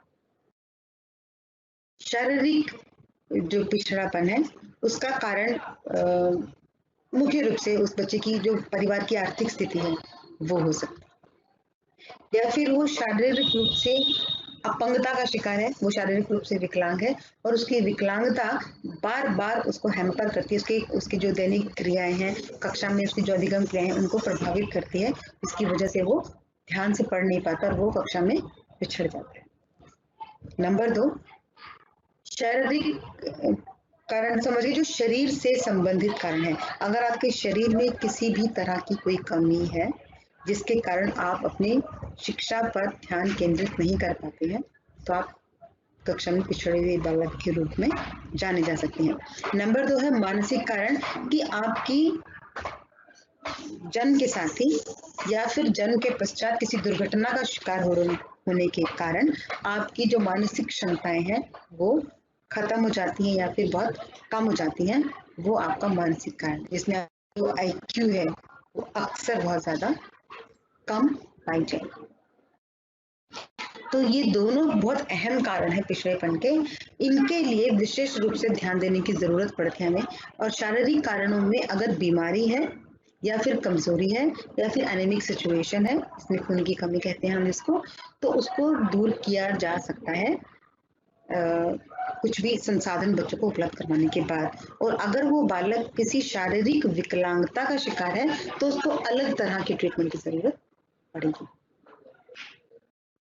जी हाँ, अगर शारीरिक विकलांगता है उसमें सपोज वो मान लीजिए नेत्रहीन है और वो नेत्रहीन होने के कारण शामपट की चीजों को नहीं देख पाता, वो कक्षा में पिछड़ता है, उसको समझ नहीं आती, शामपट मतलब ब्लैक बोर्ड, तो वो कक्षा में पिछड़ना शुरू हो जाता है।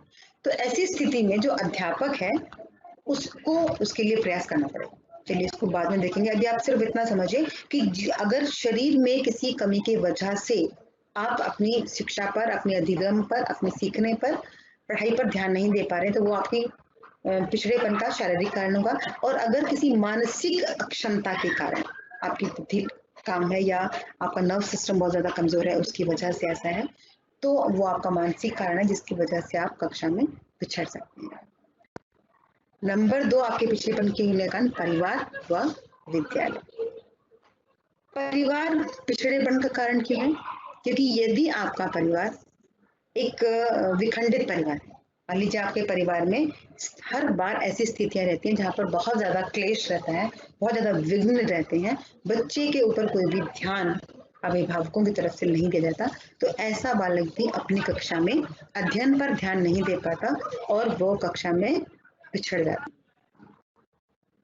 नंबर 2, अगर परिवार सामाजिक आर्थिक रूप से बहुत कमजोर है और वो परिवार अपने बच्चे की जरूरतों की पूर्ति नहीं कर पा रहा, तो भी उस बालक के पिछड़ने की संभावना रहेंगी, क्योंकि वो ना अपने बच्चे को कॉपी पेन दिला पाएंगे, ना ही उसके होमवर्क पर ध्यान दे पाएंगे, क्योंकि वो गरीब है। तो पेरेंट्स जो है वो दोनों, सपोज मान लीजिए सरकारी विद्यालय में, प्राथमिक विद्यालय की बात कर रही हूँ, सरकारी क्षेत्र की, कि दोनों माता और पिता दोनों फैक्ट्री में काम करते हैं और वो सुबह 9 बजे से लेकर शाम को 6 बजे तक फैक्ट्री में रहते हैं। ऐसी स्थिति में बच्चे के पास जब कुछ कॉपी नहीं है, कुछ और प्रोजेक्ट करने का काम नहीं है, तो वो बालक जो कक्षा में पढ़ाया गया था उस पर उसको ध्यान भी नहीं देगा, उसकी स्मृतियों में भी नहीं रहेगा।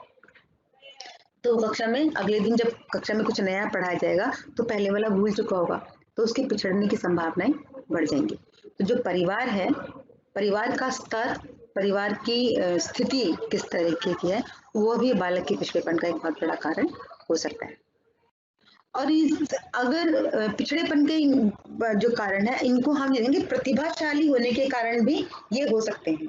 ये ही होंगे ऐसा नहीं कहा जा सकता, लेकिन सामान्यतः ये माना जाता है कि ये कारण जो पिछड़ेपन होने के कारण है, ये प्रतिभाशाली होने के कारण भी होंगे। तो आप इन दोनों को जोड़कर देख सकते हो कि अगर कोई बच्चा, मैं पहली बिंदु पर आ रही हूँ, कि अगर कोई बच्चा शारीरिक रूप से बिल्कुल स्वस्थ है, उसमें पूरी एनर्जी है, पूरी क्षमता है, उसकी मानसिक क्षमताएं भी बहुत बेहतर है, वो चीजों को बड़ी अच्छे से परसेप्शन कर लेता है, उसके रास्ते में कोई बाधा नहीं आती, तो और वो कक्षा की सभी क्रियाओं में बहुत अच्छे से भाग ले पाता है, सक्रियता पूर्वक भाग लेता है, अध्यापक भी उसको सभी चीजों में शामिल कर लेते हैं, तो वह बच्चा प्रतिभाशाली होने की संभावनाएं बढ़ जाती है।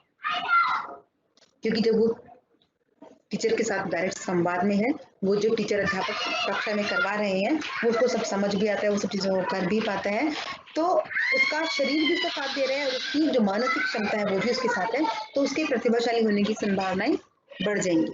नंबर 2, ऐसे ही हम परिवार की स्थिति में भी बात कर सकते हैं कि अगर किसी बच्चे का परिवार उसके लिए बहुत सपोर्टिव है, माता पिता जो है वो दोनों बच्चे के लिए बहुत केयरिंग है, उसकी सभी चीजों को अच्छे से उपलब्ध करवाते हैं और बच्चे से बार बार पूछते भी हैं, आज आपने क्या सीखा, चलिए आप हमें बताइए, आज हम आपके साथ ही करके देखते हैं। तो इससे बालक ने जो कक्षा में पढ़ा था या सुना था, उसकी पुनरावृत्ति होती है, उससे बच्चे की वो जो जानकारियां हैं पुनरावृत्ति के माध्यम से और लगातार डिस्कशन के माध्यम से, क्योंकि उसने अध्यापक से भी पूछ लिया है, वहां पर भी समझा है, फिर अभिभावकों के साथ भी पुनरावृत्ति की है, तो उसकी जो जानकारी है उसको ज्ञान में परिवर्तित होने में या उस जानकारी को सार्थक ज्ञान बनने में मदद मिलती है, तो इससे भी बालक प्रतिभाशाली होने की संभावना बढ़ जाती है। वैसा वर्षा इसके विपरीत, अगर परिवार अच्छा नहीं है, माता पिता बच्चे के विकास में सहायक नहीं है, उससे नहीं पूछते, वो नहीं जानना चाहते कि आज उसने स्कूल में क्या किया है क्या नहीं किया है, तो वो स्थितियां बच्चे के लिए लाभदायक नहीं है और उसके पिछड़ेपन का कारण बनती है। तो अभिभावक और परिवार की जो स्थिति है वह अपने आप में बहुत महत्वपूर्ण भूमिका निभाती है कि बालक कक्षा में पिछड़ा रहेगा, औसत रहेगा, या फिर वो प्रतिभाशाली बालक के रूप में जाना चाहिए। परिवार के साथ एक अन्य बिंदु है उसका विद्यालय। अगर विद्यालय में बालकों के बैठने की स्थिति उपयुक्त नहीं है, विद्यालय में शौचालय की व्यवस्था नहीं है, विद्यालय में पानी की, बिजली की जो मूलभूत जरूरतें हैं वो उपलब्ध नहीं है, या फिर ये कहूँ कि विद्यालय में अध्यापक ही उपलब्ध नहीं है, तो भी बालक शैक्षिक रूप से पिछड़े हो सकते हैं, या ये बहुत बड़ा कारण हो सकता है कि बालकों की जो शैक्षिक उपलब्धि है वो कम रह जाएगी। तो विद्यालय में आधारभूत संरचनाओं के साथ साथ अध्यापकों की उपस्थिति भी अनिवार्य है। अगर वो नहीं हो पाती है तो वो बालक, उस कक्षा के या उस विद्यालय के बालक पिछड़े होने की संभावनाएं जो है बढ़ जाती है। तो विद्यालयों में इसीलिए अगर आप देखेंगे, आप आजकल के परिदृश्य में समाचारों पर देखते होंगे या विद्यालयों में विजिट करके देख सकते हैं कि विद्यालयों में सर्व शिक्षा अभियान के तहत विद्यालय की आधारभूत संरचनाओं के विकास हेतु विशेष रूप से अनुदान दिया जाता है, और जो कि प्रतिवर्ष दिया जाता है, ताकि विद्यालय का वातावरण बालकों के लिए अधिगम वाला बने, कि बालक विद्यालय में प्रवेश करने के बाद ये समझे कि मैं यहाँ पर कुछ सीखने के लिए आया हूँ और मैं वहां पर कुछ सीखूंगा भी और बच्चा सीखे भी। क्योंकि वो सोचकर तो आते हैं, पर अगर विद्यालय का वातावरण बहुत मददगार नहीं है तो वो नहीं कर पाएंगे। ये भी बालकों के पिछड़ेपन का एक बहुत कारण हो सकता है। नंबर 3, शैक्षिक कारण। शैक्षिक कारणों में आएगा पाठ्यक्रम, पाठ्य वस्तु, अध्यापक, कक्षागत उपस्थिति आदि। पाठ्यक्रम में कि जो बालक पिछड़े हैं, वो पिछड़े क्यों हैं? क्योंकि वो सामान्य बालकों के अनुसार अपनी चीजों को बहुत बेहतर ढंग से नहीं समझ पाते हैं, नहीं कर पाते हैं। और कक्षाओं में, विद्यालयों में, महाविद्यालयों में पाठ्यक्रम एक ही होता है सभी बच्चों के लिए। मान लीजिए कि कक्षा 1 है तो कक्षा 1 के सभी बच्चों के लिए एक ही पाठ्यक्रम, कक्षा 5 है, कक्षा 5 के सभी बच्चों के लिए एक ही पाठ्यक्रम। अब उस एक ही पाठ्यक्रम को, वो जो सामान्य वाली जब हमने बात की थी, देखिए यहाँ पर कि जो ये मैक्सिमम बच्चे हैं जो इस औसत के उसमें आते हैं, ये जो पूरा दायरा है ये औसत वाले बच्चों का है, तो ये बच्चे कर पाते हैं। तो ज्यादातर स्थिति में ये माना जाता है कि भाई वो बच्चे जो हैं वो अच्छे से इस काम को कर पाएंगे, कि वो बच्चे कर लेंगे। लेकिन जो वो विशेष बालक हैं, इन दोनों ही विशेष बालकों के लिए, चाहे वो प्रतिभाशाली हैं और चाहे वो पिछड़े बालक हैं, ये पाठ्यक्रम एक बाधा उपस्थित कैसे करता है? क्योंकि जो पिछड़ा हुआ बच्चा है, जो सामान्य रूप से भी चीजों को नहीं समझ पा रहा, वो इस एकीकृत पाठ्यक्रम को नहीं पकड़ पाता, और वो कक्षा में जो भी पढ़ाया जा रहा है, जो भी करवाया जा रहा है, जब उसकी उसमें समझ नहीं बनती तो वो उसको छोड़ना शुरू कर देता है। और जब वो स्थितियों को छोड़ता है तो वो कक्षा में पिछड़ जाता है। और अगर कक्षा 1 का जो जानकारी उसको होनी चाहिए वो नहीं है, तो कक्षा 2 की जानकारी तो एक स्टेप आगे बढ़ जाएगी, कक्षा 3 में तो और ज्यादा जानकारियां बढ़ जाएंगी, और वो बच्चा छोड़ता हुआ जाएगा, तो उसका जो पिछड़ापन है वो लगातार बढ़ता जाएगा, उसकी संभावनाएं बढ़ जाएंगी। ऐसे ही पाठ्य वस्तु, क्योंकि जो हमारी पाठ्य पुस्तकें हैं वो पाठ्यक्रम पर निर्धारित होती हैं। नंबर 3, अध्यापक। अध्यापक एक बहुत महत्वपूर्ण कड़ी, जिस तरीके से माता पिता एक बहुत महत्वपूर्ण कड़ी है बच्चे के प्रतिभाशाली होने या पिछड़े होने में, ऐसे ही अध्यापक भी एक महत्वपूर्ण कड़ी है। अगर अध्यापक ऐसा है जो अपने, जो सबसे पहली बात तो अगर वो अध्यापक पिछड़े होने के कारणों से के प्रति संवेदनशील नहीं है, अगर वो उसमें उस तरह की संवेदनशीलता नहीं है, तो वो पिछड़े बालकों को कभी भी कक्षा की मुख्य धारा में शामिल या समावेशित नहीं कर पाए। क्योंकि कुछ अध्यापक, ऐसा देखा गया, शोध में भी ये चीज सामने आई कि कुछ अध्यापक ऐसे होते हैं कि जो अपनी एक मानसिकता बना लेते हैं कि कुछ बच्चे कक्षा में ऐसे हैं जिनको नहीं आएगा, आप इनको कितना भी करवा लीजिए, इनको फिर भी याद नहीं होगा, इनको कुछ भी याद समझ नहीं आएगा। तो जब अध्यापक इस तरह के पैरामीटर्स की सोच के आधार पर काम करना शुरू कर देते हैं, तो भी वो बच्चों के पिछड़ेपन का एक बहुत बड़ा कारण बन जाता है। और क्यों करते हैं अध्यापक ऐसा? उनकी कुछ अपनी सामाजिक सांस्कृतिक पृष्ठभूमियां हो सकती हैं, उनकी अपनी मानसिक सोच हो सकती है किसी पर्टिकुलर बच्चे के लिए या किसी पर्टिकुलर कम्युनिटी के लिए। हम सबको नहीं कह रहे हैं, कुछ अध्यापकों की बात करें कि कुछ लोग अगर ऐसा करते हैं तो वह भी बच्चों के पिछड़ेपन का कारण हो सकता है, और बहुत महत्वपूर्ण कारण हो सकता है। क्योंकि एक अध्यापक चाहे तो वो बच्चे को बहुत बेहतर लेवल पर लेकर जा सकता है, और अगर अध्यापक चाहे तो वो बच्चे को, मान लीजिए बच्चा वास्तव में अच्छा है, उसकी IQ भी बहुत अच्छी है, पर अध्यापक जो है वो उसके साथ कुछ गड़बड़ की सिचुएशन में है, वो नहीं उसको प्रमोट करते और नहीं उसको समझाते हैं चीजों को लेकर, या उसके साथ अच्छा प्रवृत्तियां नहीं रखते हैं, तो उस बालक को डंप भी कर सकता है अध्यापक। अध्यापक विद्यालय की एक बहुत महत्वपूर्ण कड़ी है, आधार स्तंभ मैं इसको कहूंगी कि अगर अध्यापक चाहे तो सब चीजें वो जो है बदल सकती हैं, वो पिछड़े बच्चे को मुख्य धारा और मुख्य धारा से प्रतिभाशाली बालक की श्रेणी में लेकर आ सकता है। सभी बालकों की बात नहीं है, क्योंकि जब हम यहाँ पर ये बात समझने की कि सभी बालकों के साथ ऐसा नहीं हो सकता, क्योंकि जो मानसिक अक्षमताएं हैं, अगर किसी को जन्म के साथ ही मानसिक अक्षमताएं मिली हैं तो उनकी अपनी कुछ सीमाएं होंगी। लेकिन ये सच है कि अगर अध्यापक चाहे और अध्यापक को जो उसकी अध्यापन पद्धतियां हैं उनमें परिवर्तन करके वो बच्चे से उसका बेहतर निकलवा सकता है। वो बच्चे को वो जितना संभावित विकास बच्चा अपनी शारीरिक और मानसिक क्षमताओं के अनुसार कर सकता है, अध्यापक उसे उतना करवा सकता है। ये अध्यापक क्या है? कक्षागत उपस्थिति, ये सबसे अहम, क्योंकि मान लीजिए पाठ्यक्रम भी बहुत अच्छा है, पाठ्य वस्तु भी अच्छी है, अध्यापक भी अच्छे हैं, लेकिन बच्चा कक्षा में उपस्थित ही नहीं होता, तो ऐसी स्थिति में भी वह बालक पिछड़े होने की संभावनाओं से ग्रस्त होगा, क्योंकि जब वो कक्षा में उपस्थित ही नहीं होगा तो उसको कुछ समझ भी नहीं आएगा, उसे पता नहीं चलेगा कि कक्षा में किस तरह की कार्य प्रणालियां चल रही हैं, आज क्लास में क्या हुआ था, कौन सा चैप्टर हुआ था, क्या प्रश्न उत्तर होंगे। जब उसे ये जानकारी नहीं है तो वो परीक्षा में भी कुछ लिखने की स्थिति में नहीं होगा। और परीक्षा में क्यों नहीं लिख पाएगा?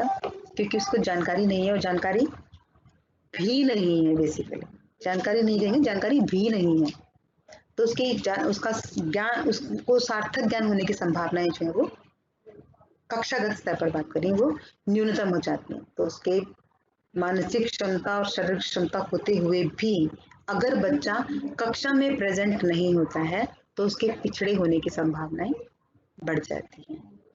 परंतु ये एक ऐसे पिछड़ापन है जिसको बहुत सरलता से, शीघ्रता से दूर किया जा सकता है। नंबर 4 और अंतिम कारण है सामाजिक सांस्कृतिक कारण। सामाजिक और सांस्कृतिक कारणों में अगर वो बच्चा किसी ऐसे सामाजिक समुदाय से संबंधित है जो उसके आसपास की सराउंडिंग्स में एक्सेप्टेड या स्वीकृत नहीं है, या उसके बारे में लोगों को, अध्यापकों को या जो विद्यालय समितियां हैं उनको दिमाग, उसके मस्तिष्क में एक धारणा बन जाती है कि इस कम्युनिटी विशेष के बच्चों को कुछ भी करवा लो वो नहीं आएगा, तो जो इस तरह की धारणाएं बन जाती हैं, या सांस्कृतिक आधार पर, जाति प्रजाति के आधार पर, या स्टेट की सिचुएशंस के आधार पर, तभी बच्चा शैक्षिक रूप से पिछड़े होने की संभावनाओं से ग्रस्त हो जाएगा, वो पिछड़ जाएगा, क्योंकि जब अध्यापक पूर्व धारणाओं से ग्रस्त है तो निसंदेह वह अपने ज्ञान को भी पूरी तरीके से हस्तांतरित नहीं करेगा, वो संभावनाएं, वो जो अवधारणाएं हैं उसकी, वो उसको नकारात्मक रूप से प्रभावित करेंगे।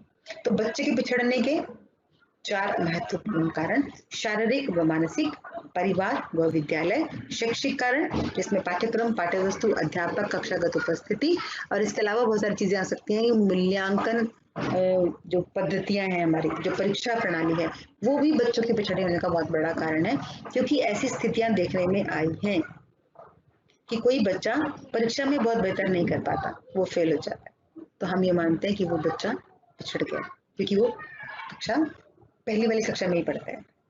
पर हो सकता है कि उसकी जानकारियां बेहतर नहीं हो, उसको सार्थक ज्ञान हुआ हो, वो परीक्षा में नहीं लिख पाया, लेकिन वैसे उसको चीजें आती हों। तो जो परीक्षा पद्धतियां भी हैं हमारी, वो भी बालकों के पिछड़ेपन का एक बहुत महत्वपूर्ण कारण है, जिसमें बदलाव होना चाहिए। वो बहुत लंबे समय से मांग की जाती है या की जा रही है। अब हम देखते हैं कि इन पिछड़ेपन के कारणों को हम दूर कैसे कर सकते हैं, क्योंकि अगर कोई बच्चा पिछड़ा है, तो अगर कोई ऐसी स्थिति की वजह से पिछड़ा है जिसमें सुधार की संभावनाएं नहीं है, तो उसको हम सुधार से मतलब कि उसको हम बहुत अच्छे लेवल पे या प्रतिभा के लेवल तक नहीं लेकर आ सकते हैं, तो हम उसको उस लेवल तक तो लेकर आएंगे जो उसकी उस क्षमता के अकॉर्डिंग उच्चतम स्तर, क्योंकि हम किसी को ऐसे ये कहकर नहीं छोड़ सकते शैक्षिक क्षेत्र में कि इसको कुछ भी नहीं आएगा, उसको छोड़ दीजिए, क्योंकि जिएगा तो वो भी इसी समाज में, और सभी व्यक्तियों को अपना सर्वांगीण विकास करने का एक प्राकृतिक अधिकार होता है और होना भी चाहिए। तो इन स्थितियों में हम ये समझने की कोशिश करेंगे यहाँ पर कि जो पिछड़ेपन को खत्म करने के कारण क्या क्या है। नंबर 1, योग्यताओं के अनुकूल पाठ्यक्रम एवं शिक्षण विधियां। यहाँ पर मैं एक चीज जोड़ना चाहूंगी साथ में, जैसे मैंने अभी पहले और दूसरे पॉइंट में बताया था कि प्रतिभाशाली बालक बनाने में भी शारीरिक और मानसिक कारण बेहतर है, परिवार उसके लिए महत्वपूर्ण भूमिका निभा सकता है, विद्यालय निभा सकता है। यही स्थिति आपके पिछड़ेपन के निवारण के कारण जो है कि हमें बच्चों को पिछड़ेपन से कैसे बचा सकते हैं, जो हम पॉइंट यहाँ पर डिस्कस करेंगे, इस पॉइंट को आप इस तरीके से भी समझने का प्रयास करेंगे कि यही वो स्थितियां हैं जब हम जो प्रतिभाशाली बालक हैं उनको और आगे लेकर जाने की बात भी कर सकते हैं और होनी चाहिए। क्योंकि अगर आपने प्रतिभाशाली बालकों को बेहतर स्पेस नहीं दिया, उनकी जरूरतों के हिसाब से शिक्षण नहीं दिया, उनकी जरूरतों के हिसाब से विद्यालय ने अपनी चीजों को, अपनी कार्य पद्धतियों को सेट नहीं किया, तो वो प्रतिभाशाली बालक भी आपके पिछड़े बालक बन सकते हैं। It depends on teacher, it depends on school, it depends on parents.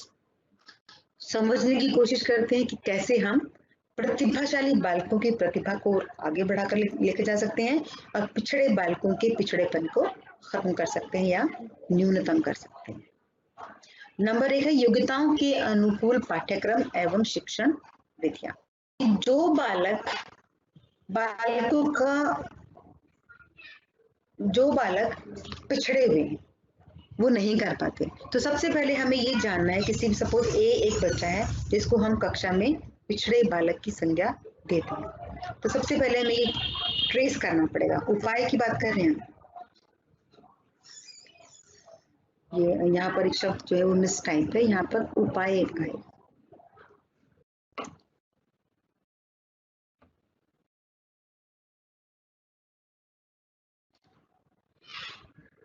पिछड़ेपन के निवारण के उपाय, तो उसमें हमें क्या करना है बेसिकली कि उस जो एक बच्चा जिसको हम पिछड़ा हुआ बच्चा कह रहे हैं, उसको ये देखना पड़ेगा हमें कि वो शारीरिक रूप से पिछड़ा है, शारीरिक कारणों से पिछड़ा है या मानसिक कारणों से पिछड़ा है। अगर वो शारीरिक कारणों में, जैसे कि हमने बात की थी कि शारीरिक कारणों में कोई शारीरिक बीमारी हो सकती है, उसमें किसी विशेष पोषक तत्व की कमी हो सकती है, या वो बालक शारीरिक रूप से विकलांग हो सकता है, तो ऐसी स्थिति में हम क्या करेंगे कि अगर वो बीमार है तो उसका ट्रीटमेंट कराएंगे, इसकी मैंने सेकंड पॉइंट लिखा है, रोगों का उपचार कराएंगे। अगर वो बीमार है तो ठीक है, वो दूसरा जगह, अगर वो किसी पोषक तत्व की कमी से पीड़ित है, तो जैसे विद्यालय में मध्याह्न भोजन की परियोजनाएं चलती हैं, या फिर माता पिता को मतलब किसी भी प्रकार से ये इनके प्रकार करके उस बालक की उस कमी को पूरा किया जा सकता है, उसको खाद्य पदार्थ उपलब्ध कराकर, वो विशेष पोषक तत्व उपलब्ध कराकर, दवाइयां उपलब्ध कराकर। और नंबर 3, अगर वो बालक किसी विशेष प्रकार की शारीरिक विकलांगता से ग्रस्त है, तो उसकी शारीरिक विकलांगता को न्यूनतम करने में हम मदद कर सकते हैं। शारीरिक विकलांगता को न्यूनतम नहीं कर सकते हैं, मतलब उसको खत्म नहीं कर सकते हैं, न्यूनतम इस प्रकार से करेंगे कि हम उसके लिए उसकी जो भी जरूरतें हैं, सुविधाओं का विस्तार कर देंगे। मान लीजिए कि कोई बच्चा शारीरिक रूप से विकलांग है और वो दोनों ही पैरों से नहीं चल सकता, तो उसको क्लास में पहुंचने में ही परेशानी होगी, और अगर वो क्लास में पहुंच गया, मान लीजिए परिवार के सदस्यों ने उसे कक्षा में पहुंचा भी दिया, तो जब वो प्रयोगशाला में जाना होगा या फिर पुस्तकालय में जाना होगा, प्लेग्राउंड में जाना होगा, तो उसको दिक्कत हो सकती है। तो यहाँ पर हम विद्यालय से ये उम्मीद करते हैं और अभिभावकों से कि वो विद्यालय समिति के साथ मिलकर स्कूल में रैंप बनवाएंगे, बच्चे को व्हीलचेयर अरेंजमेंट करवा सकते हैं, ताकि वो बच्चा उस व्हीलचेयर पर बैठकर विद्यालय के प्लेग्राउंड में, लाइब्रेरी में, लेबोरेटरी में, जहां पर भी जिसकी भी मूवमेंट उसे जा पाए, और कक्षा में जो भी चीजें हो पा रही हैं या होती हैं, उनके साथ अपना सामंजस्य कर पाए, उनको समझ पाए, ताकि उसकी जानकारियां उसके ज्ञान में कन्वर्ट हो पाए। या आधारभूत उसमें तो योग्यताओं के अनुकूल पाठ्यक्रम एवं शिक्षण विधियां होंगी। पाठ्यक्रम में हम ये चेंज कर सकते हैं कि अगर कोई बच्चा ऐसा है कि जो खड़ा होकर प्रयोग नहीं कर सकता, या कोई नेत्रहीन बच्चा है जो खड़ा होकर या मतलब बिना देखे वो प्रयोग कर ही नहीं पाएगा, तो उन ऐसे बालकों के अनुसार पाठ्यक्रम में एक लचीलापन होना चाहिए कि नेत्रहीन बालकों के लिए प्रयोग के स्थान पर कोई और एक्टिविटी का प्रोविजन सभी स्कूलों में सभी स्तरों पर होना चाहिए। वर्तमान समय में ये केवल बोर्ड की परीक्षाओं में हम देखते हैं कि जो मानचित्र वाले प्रश्न हैं वो नेत्रहीन बालकों के लिए बदले जाते हैं, बाकी चीजें ऐसी रहती हैं, तो उसमें हम कई सारी चीजों को ढूंढ सकते हैं। तो यहाँ पर समझने वाली बात यह कि जिस बच्चे में जिस तरीके की योग्यताएं हैं, उसके पाठ्यक्रम को उसके अनुसार बदलने की जो एक लचीलापन है वो वहां पर होना चाहिए कि आप उसमें बदल सकते हो चीजें, उसमें ऑप्शंस होने चाहिए कि अगर एक बच्चा ये कर सकता है और ये नहीं कर सकता, तो वो जो कर सकता है उसको करे। इससे बच्चे में आत्मविश्वास की वृद्धि भी होगी, और जब वो उस काम को कर पाएगा तो उसको कक्षागत क्रियाओं से जुड़ने में मदद मिलेगी और वो पिछड़ेगा नहीं। अगर वो पिछड़ा भी है, मान लीजिए आज की डेट में पिछड़ा हुआ है, लेकिन जब हम उसको इस तरीके की सुविधाएं प्रदान करेंगे तो उसका पिछड़ापन न्यूनतम होने में हमें मदद मिलेगी। इन द सेम पैटर्न हम शिक्षण विधियों की बात करेंगे कि बच्चा किस कारण से पिछड़ा है, वो कारण ढूंढना है। मान लीजिए कि वो एक शैक्षिक कारण था। शैक्षिक कारण में मतलब ये था कि टीचर ने बच्चे को कोई कंसेप्ट समझाया, उसको वो समझ नहीं आया और अध्यापक ने वो सारा काम फिर होमवर्क में दे दिया, और बच्चा एक ऐसी परिवार से है कि परिवार उसको ट्यूशन की स्थितियां उपलब्ध नहीं करवा सकता, और पेरेंट्स जो है वो पढ़े लिखे नहीं है, वो भी उसकी मदद नहीं कर सकते। तो ऐसी स्थिति में क्या होगा, शिक्षण विधि में ये परिवर्तन, ये फ्लेक्सिबिलिटी अध्यापक को रखनी पड़ेगी कि अगर किसी बच्चे को एक बार समझाने से, 2 बार समझाने से नहीं आया है तो वो उसके लिए स्पेशल क्लास का अरेंज करे, चाहे वो कक्षा में अच्छे बच्चों के साथ ग्रुप बनाकर करें, या वो खुद पर्सनली बच्चे को टाइम दे, या अगर मान लीजिए टीचर ने ब्लैक बोर्ड पर समझाया और बच्चे को समझ नहीं आया तो वो उसकी नोटबुक में किसी एक्टिविटी मेथड के माध्यम से करे। तो ये अध्यापक को और अभिभावक दोनों को देखना पड़ेगा कि बच्चे को किस स्तर पर समझ नहीं आ रहा। जैसे कि एक मूवी मुझे याद आ रही है अभी, तारे आसमान में, तारे आसमान में, इसमें बच्चा पढ़ना नहीं सीख पा रहा है, पेरेंट्स को भी परेशानी है, अध्यापकों को भी परेशानी है, लेकिन later on they diagnose the thing, उनको ये पता चलता है कि ये डिसलेक्सिया नाम की एक बीमारी है जिसमें अक्षर जो है वो उल्टे हो जाते हैं, बच्चे को नहीं समझ आता, वो दूसरे तरीके से पढ़ना शुरू करता है उसको, और वो जो पढ़ता है वो सार्थक नहीं होता, तो फिर अध्यापक को भी गड़बड़ होती है और अभिभावक को भी होती है।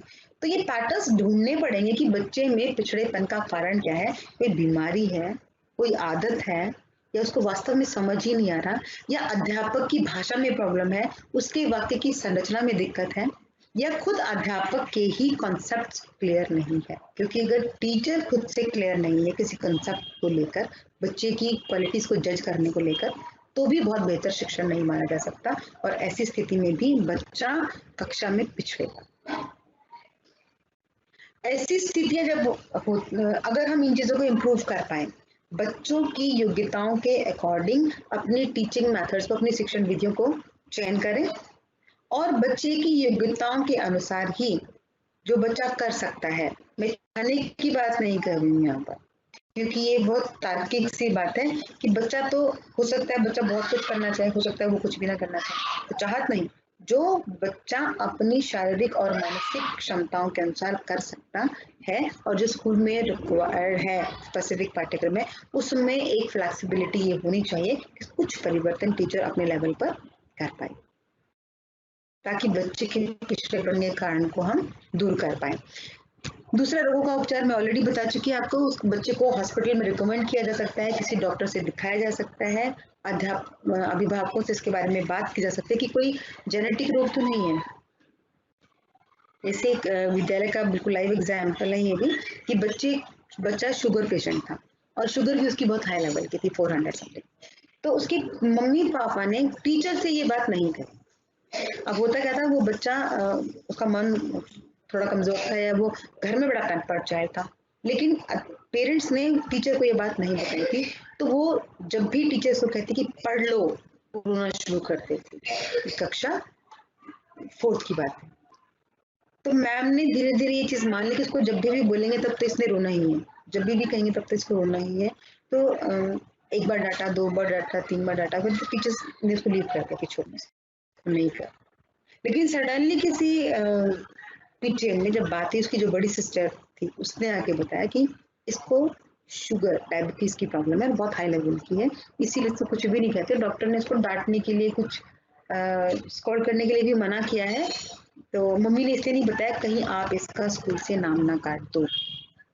तो ऐसी सिचुएशंस भी नहीं होनी चाहिए, क्योंकि ऐसे में वो लड़की अगर जो भी थोड़ा बहुत कर सकती वो भी उसने नहीं किया, क्योंकि उसके पेरेंट्स ने टीचर्स के साथ चीज़ों को लेकर कम्युनिकेट नहीं किया, सही स्थितियां नहीं बताई। तो वो टीचर जो ट्रीटमेंट अपने एजुकेशनल लेवल पर कर सकती थी अपनी टीचिंग मेथड्स के साथ, अपने टीचर्स, वो भी नहीं हो पाया, जिससे वो बालक पिछड़ेपन का शिकार रही। लेकिन बाद में उसके लिए कोशिश जो है वो की गई। फिर है शैक्षिक निशुल्क शैक्षिक निर्देशन। इसमें आता है आपका काउंसलिंग करना, बच्चे को अपने कॉन्फिडेंस में लेकर किसी स्पेशल एजुकेटर के माध्यम से या जो स्कूलों में ये काउंसलर्स होते हैं उनसे मदद लेकर बच्चे के साथ उनकी बातचीत निर्धारित करवाना, उनको ये गाइडेंस दिलवाना कि आप पिछड़े हुए नहीं हो। क्योंकि नॉर्मली कक्षा का और विद्यालय का वातावरण किन्हीं स्पेसिफिक कुछ बच्चों के लिए ऐसा हो जाता है कि ये कुछ नहीं करेंगे, तो उन बच्चों में ये आत्मविश्वास लेकर आना बहुत जरूरी है कि आप कर सकते हो। किस तरीके से करेंगे, उनकी एक दिन की काउंसलिंग होगी, 2 दिन की होगी, डिपेंड्स, लेकिन अनिवार्य रूप से निःशुल्क शैक्षिक निर्देशन बच्चों को मिलना चाहिए कि वो कैसे अपने आप को इम्प्रूव कर सकते हैं। आई थिंक अगर हम पिछड़ेपन के इन कारणों को बहुत बेहतर ढंग से समझ पाते हैं तो बहुत हद तक ये संभावना है कि हम बालकों को शैक्षिक रूप से पिछड़ा होने से बचा सकते हैं, क्योंकि हमें उनके कारण पता चल गए हैं और अब हम उनके निवारण के तरीके देखने का प्रयास करें। अभिभावक साक्षरता कार्यक्रम, अभिभावकों की काउंसलिंग बहुत ज्यादा जरूरी है। जब हम ये शैक्षिक निर्देशन की बात कर रहे थे अभी पिछले वाले पॉइंट में कि इस पॉइंट में जो फोकस है वो बच्चा है, यहाँ पर अभिभावकों को शामिल नहीं करता। इस निर्देशन में जो अध्यापक है, काउंसलर है या फिर जो स्पेशल एजुकेटर है स्कूल में, वो बच्चे को ये समझाने का, ये विश्वास दिलाने का प्रयास करेंगे कि आप अपनी लाइफ में बहुत बेहतर तरीके से चीज़ों को लेकर चल सकते हो और कर सकते हो, और अगर आपको कोई समस्या है तो आपको समस्या बताइए। अगर बच्चा अपनी समस्याएं बताता है तो जो निःशुल्क शैक्षिक निर्देशक है वो उस बच्चे की समस्याओं को दूर करने का प्रयास करेगा, चाहे वो अध्यापक से रिलेटेड है, चाहे वो अभिभावक से रिलेटेड है। और इसमें एक महत्वपूर्ण भूमिका निभाते हैं अभिभावक साक्षरता कार्यक्रम, क्योंकि जब अभिभावक अपने चीजों को लेकर जागरूक होंगे तभी वो बालकों को मदद कर पाएंगे, नहीं तो नहीं कर पाएंगे। जैसे कि हमने पहले भी देखा कि बालकों के पिछड़ेपन में अभिभावक एक बहुत महत्वपूर्ण भूमिका निभाते हैं। अगर अभिभावक अपने बच्चे के साथ बात करें, उनसे पूछे कि आज क्लास में क्या हुआ था, और वो अध्यापक से भी मिले, उससे भी उसकी रिपोर्ट्स लेते रहे बार बार से। अगर अभिभावक को कोई दिक्कत है तो वो अध्यापक को बताए, अध्यापक को है तो वो अभिभावक को बताए। इसके लिए विद्यालयों में पिछले 5 साल, 4 से 5 साल के बीच में एक कार्यक्रम चल रहा है विद्यालय प्रबंधन समिति के नाम से, जिसमें अध्यापक, स्पेशल एजुकेटर, काउंसलर्स और टीचर्स मिलकर समिति बनाते हैं विद्यालय की, और उसमें लगातार इस बात पर चर्चा होती है कि अब जो स्पेशल चाइल्ड है उन पर सबसे ज्यादा होती है कि किन बालकों की कौन सी ज्यादा स्पेशल विशेषताएं हैं और उन विशेषताओं को हम कैसे एड्रेस कर सकते हैं, उनको हम कैसे समझ सकते हैं। तो अभिभावक साक्षरता कार्यक्रम में सिर्फ ये नहीं कि अभिभावकों को पढ़ना सिखाना है, पढ़ना नहीं सिखाएंगे। यहाँ पर साक्षरता कार्यक्रम का मतलब है कि अध्यापकों को बालकों के मनोविज्ञान से संबंधित बातों के विषय में जागरूक किया जाएगा। बालकों की विशेष जरूरतें जो होती हैं, यहाँ पर ये जो विशेष जरूरतों की मैं शब्द इस्तेमाल कर रही हूँ, ये केवल विशेष बालकों के लिए नहीं है, विशेष जरूरत हर बालक की। हर बच्चा चाहता है कि उसका माता पिता उसको प्यार करे, हर बच्चा चाहता है कि माता पिता उसका सम्मान करें, उसके कार्यों में रुचि ले, उसकी जरूरतों को पूरा करें, उसको विद्यालय में या खेल में कहीं पर अगर कोई किसी सामान की जरूरत है, किसी प्रशिक्षण की जरूरत है, कहीं पर कोई बात करने की जरूरत है, कहीं साथ जानने की जरूरत है, तो वो जाए। और इससे अभिभावक अपने बालक के विकास में महत्वपूर्ण योगदान दे सकते हैं।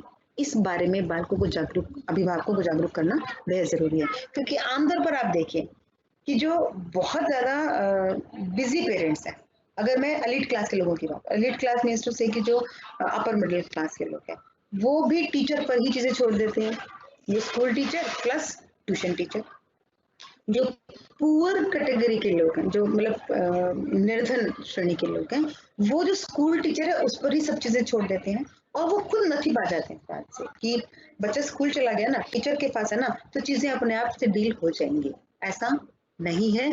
इस बात की जानकारी, इस बात की चेतनता अभिभावकों में डालना अभिभावक साक्षरता कार्यक्रम का मुख्य उद्देश्य है, जिसमें वो अपने बालक की क्या क्या चीजें समझेंगे कि बालकों की विशेषता क्या है, बालकों की कमियां क्या होती हैं, एक विशेष एज में, एक विशेष आयु में बालक की विशेष आवश्यकता होती है। हर बालक के बारे में बात कर रही हूँ। ये अभिभावकों को जानकारी होना बहुत जरूरी है कि वो आवश्यकताएं क्या हैं, वो विशेषताएं क्या हैं, और अभिभावक उन आवश्यकताओं को और उन विशेषताओं को बढ़ाने में, उन आवश्यकताओं को पूरा करने में किस तरह अपनी भूमिकाओं का निर्वाह कर सकते हैं। इन सब बातों की जानकारी अभिभावक साक्षरता कार्यक्रम के तहत दी जाती है, दी जानी चाहिए। अगर किसी स्कूल में ये प्रोविजन नहीं है तो वहां पर होना चाहिए, क्योंकि इसके माध्यम से भी हम बालकों के पिछड़ेपन को दूर कर सकते हैं। क्योंकि ये अभिभावक बताएगा कि कोई जेनेटिक प्रॉब्लम है या घर में कोई एटमॉस्फेयर ऐसा है और उसको परिवर्तित कर रहा है वातावरण को, उसमें भी अभिभावक ही काम कर सकते हैं और कोई भी काम नहीं करेगा। कि बच्चा कक्षा में रेगुलर आए। मान लीजिए अध्यापक बहुत अच्छे हैं, बहुत अच्छे से पढ़ाते हैं, पर बच्चे का इंटरेस्ट ही नहीं बन पाता, घर की सिचुएशन ऐसी है, तो पेरेंट्स को करना पड़ेगा। बच्चा अपना लंच बॉक्स लेकर आया है, नहीं आया, किताबें, कॉपियां, जो अपने अधिगम का सामान है, वो सब रिस्पॉन्सिबिलिटीज किसकी रहेंगी, अभिभावकों की रहेंगी। विशेष तौर पर अगर मैं 10वीं कक्षा तक के बच्चों की बात करूं तो अभिभावक एक बहुत महत्वपूर्ण भूमिका निभाते हैं। सामान उपलब्ध करवाने में, मुख्य रूप से बच्चों की आदतों के निर्माण करवाने में। तो ऐसे में यदि अभिभावक बहुत जागरूक हो जाते हैं तो भी बच्चों के पिछड़ने की संभावनाएं न्यूनतम हो जाएंगी। यहाँ पर एक चीज और भी है कि अगर अभिभावक, ऐसा नहीं कि जब अभिभावक स्कूल आते हैं तभी वो चीज होनी चाहिए। आपको ये वाली बात क्यों पढ़ाई जा रही है? आपको ये बात इसलिए पढ़ाई जा रही है क्योंकि आप भी भविष्य के नागरिक हो, आपको भी भविष्य में इन भूमिकाओं में आना है। जब आप कहीं अध्यापक होंगे या अभिभावक होंगे इस तरीके से, तो जब बच्चा कंसीव करते हैं पेरेंट्स, जब वो गर्भ में होता है, उस स्थिति में भी उसको पूरे पोषक तत्व मिले, इस बात की जागरूकता सब में होनी चाहिए।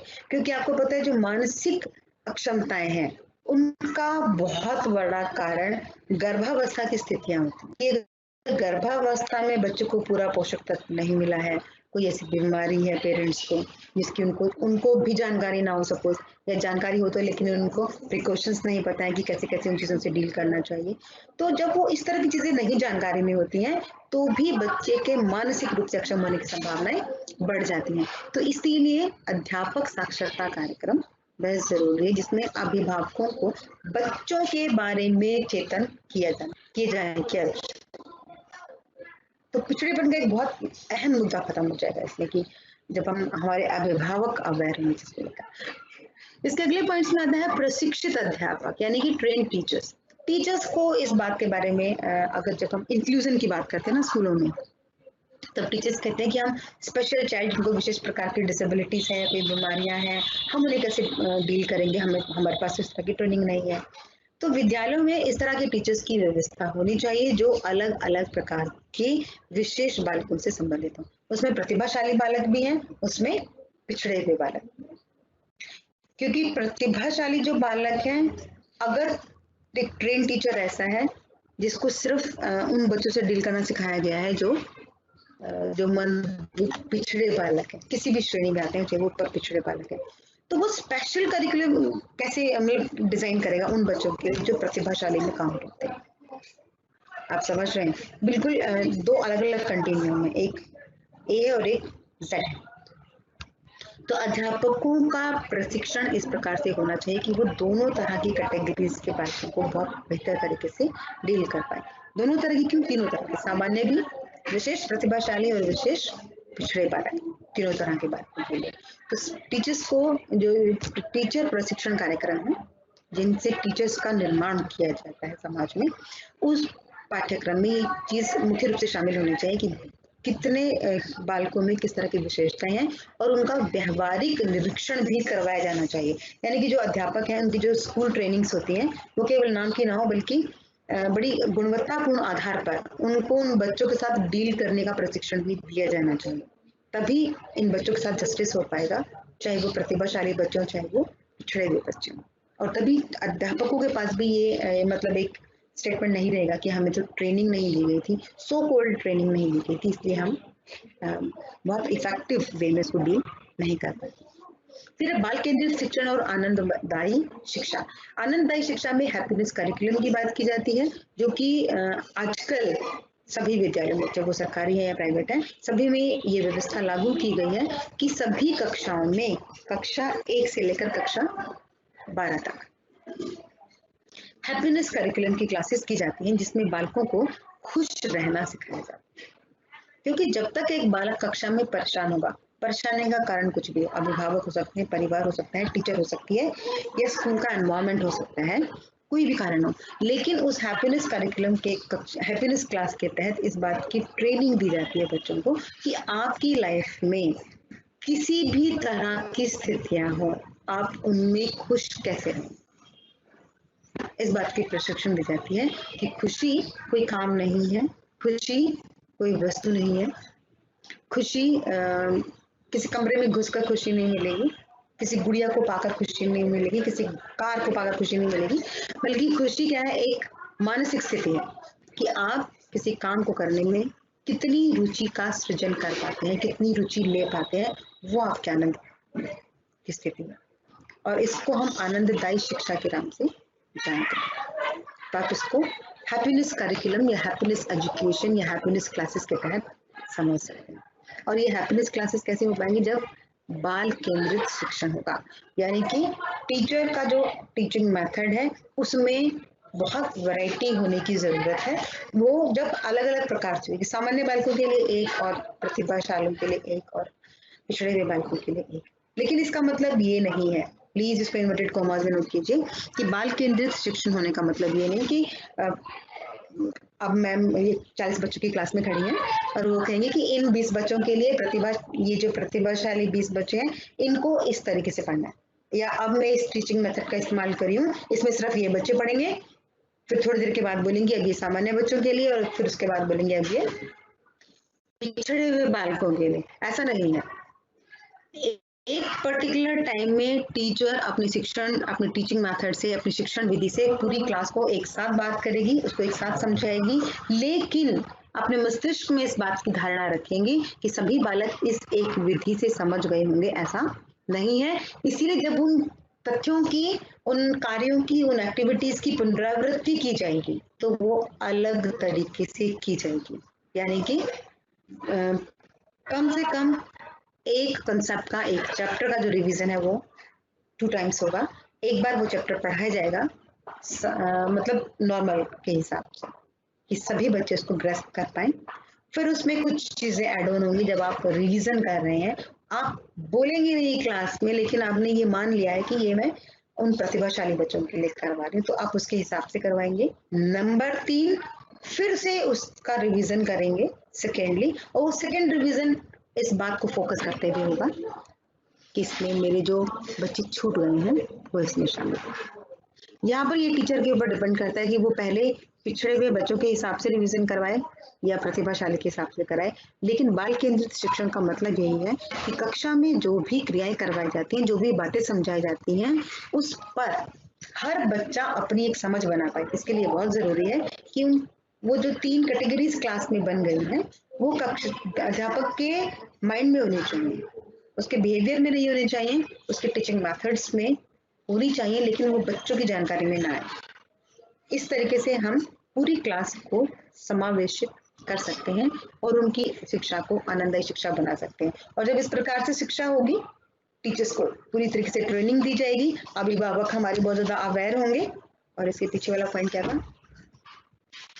निर्देशित बच्चों का शैक्षिक निर्देशन किया जाएगा। अगर उनको कोई प्रॉब्लम है तो उस प्रॉब्लम का सोल्यूशन होगा, और उनकी योग्यताओं के हिसाब से हम पाठ्यक्रम में और अपने टीचिंग मेथड्स में टाइमली चेंजेस कर पाएंगे। तो बहुत हद तक संभावनाएं हैं कि हमारे कक्षा में पिछड़े बच्चों की संख्या न्यूनतम स्तर पर आ जाएगी, और अगर कक्षा में न्यूनतम स्तर पर आएगी तो निसंदेह समाज में भी वह न्यूनतम स्तर पर ही रहेगी। और ये भी संभावना है कि इसमें जो बच्चे औसत हैं, उन जो अभी तक सामान्य व्यवहार कर रहे थे, उन बच्चों को प्रतिभाशाली समूह में शामिल करने की भी कवायद ये हो सकती है। क्योंकि जब 3 तरीके से देखेंगे ना, क्योंकि रिवीजन कभी भी उस पैटर्न पर ना हो जिस पैटर्न पर टीचर ने क्लास में टीचिंग की है। Revision means revision with a very specific mode for the special childs or special children, sorry, special children means to say या talented students as well as the backward students. फिर उसके बाद है एक बहुत अहम मुद्दा, सामाजिक सांस्कृतिक रूप से वंचित बालक। अब आप देखेंगे कि ये प्रतिभाशाली भी हो सकते हैं और ये पिछड़े हुए भी हो सकते हैं। आपको यहाँ पर टर्म समझनी है वंचना, कि वंचित बालक किसको हम कहेंगे। फिर उसके हिसाब से आप उनको कक्षा में ग्रुपिंग कर सकते हैं कि वो कौन से वाले ग्रुप में आएंगे। वो मैंने आपको दोनों चीजें बताई हैं कि जो पहचान थी प्रतिभाशाली बालकों की, अगर इस पहचान में बिल्कुल ऑपोजिट हो जाए, मान लीजिए सामूहिक बुद्धि परीक्षण में प्राप्तांक बहुत ज्यादा है तो प्रतिभाशाली बालक है, अगर प्राप्तांक बहुत कम है तो बालक कैसे होंगे जी, वो बालक कैसे होंगे, पिछड़े हुए बालक। अगर शिक्षक व अभिभावकों के साक्षात्कार में बहुत अच्छा रिस्पॉन्सिव, मतलब जिनका अभिभावक टीचर बहुत अच्छा रिस्पॉन्स करते हैं कि बहुत बढ़िया बच्चे हैं, वो प्रतिभाशाली हैं, तो जिनके बारे में अध्यापक और अभिभावक ये कहेंगे कि नहीं, ये बच्चा तो बहुत कम कर पाता है, बहुत कम सीख पाता है, वो बच्चा कैसा होगा, पिछड़ा हुआ। और अगर यही निरीक्षण में भी आप पाते हैं कि बहुत अच्छा काम कर रहा है, बहुत बेहतरीन ढंग से काम कर रहा है बच्चा, तो वो प्रतिभाशाली बच्चा नहीं कर पा रहा है, किसी भी कारण से नहीं कर पा रहा, तो वो पिछड़ा हुआ। तो जो प्रतिभाशाली बालकों की पहचान का आप क्राइटेरियाज हैं, उन्हीं क्राइटेरियाज को आप पिछड़े हुए बालकों को ढूंढने में भी कर सकते हैं। ये बात मैं आपको इसलिए कह रही हूँ क्योंकि जब आप वंचन या वंचित शब्द का अर्थ जान लेंगे तो वो वंचित बालक कौन से हैं, उनको किस कैटेगरी में डालना है, किस स्थिति में डालना है, वो आप खुद से समझ पाएंगे। क्योंकि ये वंचित जो शब्द है, इसमें अब चलो देखो समझते हैं यहाँ पर किसमें कौन से वाले बच्चे शामिल होंगे, फिर आप खुद भी एक अपना धारणा बना पाएंगे इस बारे में। कि वंचना एक परिस्थिति सापेक्ष अवधारणा है। परिस्थिति सापेक्ष, सापेक्ष का मतलब है जो स्थितियां हमारे जीवन की स्थितियों से प्रभावित होती है। यानी कि मान लीजिए किसी क्षेत्र में अकाल पड़ गया है, सारी फसलें सूख गई हैं, पानी वहां पर सब खत्म हो गया है, तो अब जो वो बच्चा है उसका शारीरिक रूप से कमजोर होना क्या रहेगा, सापेक्षिक होगा, क्योंकि वो जिस स्थिति में है उस स्थिति का प्रभाव उसके स्वास्थ्य पर पड़ेगा। जिन स्थितियों का प्रभाव मनुष्य पर या एक स्थिति का प्रभाव दूसरे पर नहीं पड़ता है, वो निरपेक्ष कॉन्सेप्ट्स होते हैं, निरपेक्ष अवधारणाएं होती हैं। लेकिन जब हम ये कहते हैं कि अगर ऐसा हुआ तो ऐसा होगा, एक स्थिति का प्रभाव, मान लीजिए ए का प्रभाव बी पर पड़ा, सूखा और अकाल पड़ा था, तो उस स्थिति का प्रभाव जो मेरे स्वास्थ्य पर पड़ा, जो जीवन पर पड़ा, बच्चे के जीवन पर पड़ा, वो एक सापेक्षिक अवधारणा थी। तो समाज में व्याप्त सामाजिक, सांस्कृतिक, आर्थिक एवं गैर बराबरी की ओर हमारा ध्यान आकर्षित करती है ये वंचना की अवधारणा। तो वंचना का मतलब होता है आपको कोई वस्तु, कोई पर्यावरण, कोई अनुभव नहीं दिया गया और उस नहीं दिए जाने में आपको नहीं दिया गया या आप नहीं ले पाए, तो वो जो नहीं मिला है आपका, तो आप उससे वंचित हो गए हो। आपके पास वो अनुभव, वो स्थिति, वो पर्यावरण अपने विकास के लिए, अपनी जानकारियों को बढ़ाने के लिए नहीं है। तो वंचित का मतलब हो गया आपके पास किसी वस्तु का, किसी अनुभव का, किसी पर्यावरण का, किसी स्थिति का न होना, आपको नहीं मिल पाया है। और फिर मैं कह रही हूँ कि वो सापेक्षिक अवधारणा है। क्यों नहीं मिल पाया है, उसका अपना एक विशेष कारण है, उस कारण को दूर किया जा सकता है क्योंकि वो सापेक्षिक अवधारणा है। अगर निरपेक्ष होती तो आप कारण को दूर कर भी देंगे तो भी कोई फर्क नहीं पड़ेगा, पर चूंकि वो सापेक्ष है तो वो कारण दूर होने के साथ ही आपका वंचन खत्म हो जाएगा, आपको वो चीज मिल जाएगी, तो आप समाज की मुख्य धारा में शामिल हो जाएंगे, सो कॉल्ड मुख्य धारा। क्योंकि कुछ लोग ऐसा मानते हैं कि समाज में मुख्य धारा होती है, कुछ कहते हैं कि मुख्य धारा नाम का कोई प्रत्यय सच वर्क नहीं करता। तो यहाँ पर सामाजिक सांस्कृतिक रूप से वंचित बालक का मतलब है कि वह बालक जो सामाजिक, जाति के आधार पर या भौगोलिक स्थितियों के आधार पर किन्हीं अनुभवों को प्राप्त करने से वंचित हैं, किन्हीं सुविधाओं को प्राप्त करने से वंचित हैं, या फिर अपनी सांस्कृतिकता के आधार पर, वहां पर जो आर्थिक स्तर है, उसके आधार पर, या जो रीति रिवाज वहां पर चलते हैं उसके आधार पर उनको कोई चीजें नहीं मिल पाएंगी। जैसे कि फॉर एग्जाम्पल हम सामाजिक का एग्जाम्पल लेते हैं अभी।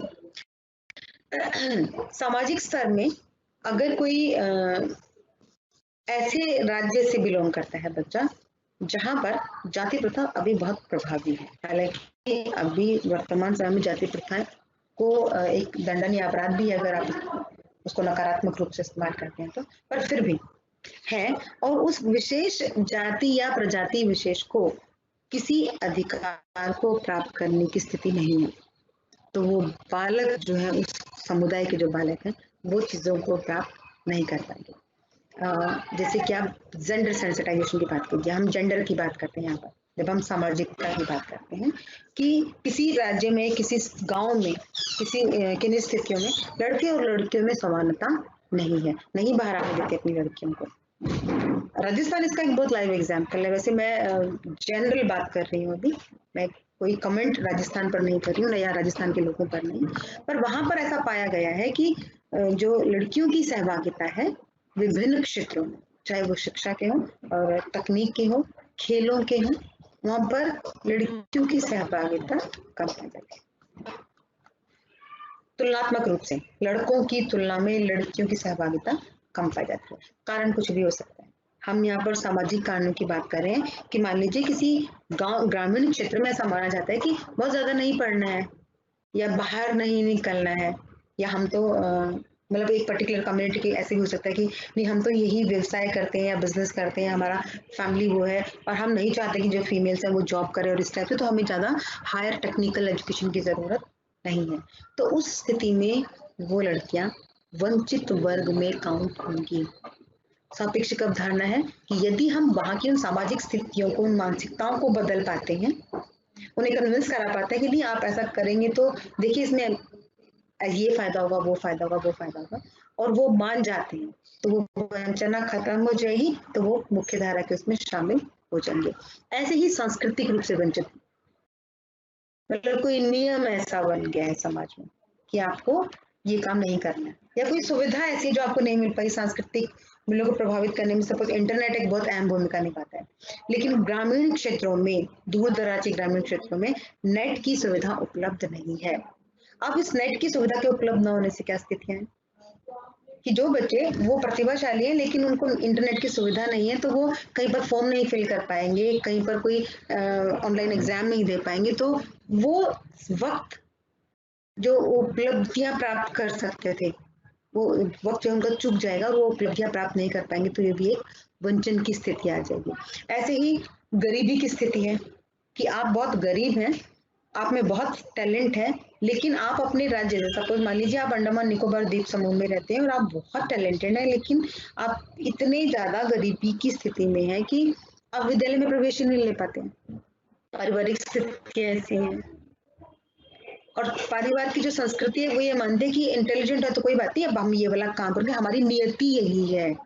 उन्होंने सांस्कृतिक रूप से मान लिया, उनकी आस्था ऐसी है, उनका ऐसा है, तो वो उस बालक को आने भी नहीं देंगे। उसकी स्थितियां ऐसी है नहीं कि वो बिना किसी के सपोर्ट के आ पाए, तो वो वहां पर वंचित की स्थिति मानी जाएगी।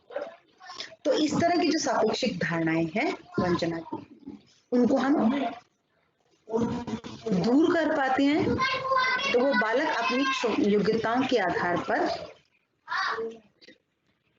तो अपनी योग्यताओं के आधार पर अपना विकास कर पाएंगे, तो प्रतिभाशाली भी हो सकते हैं, और अगर नहीं होता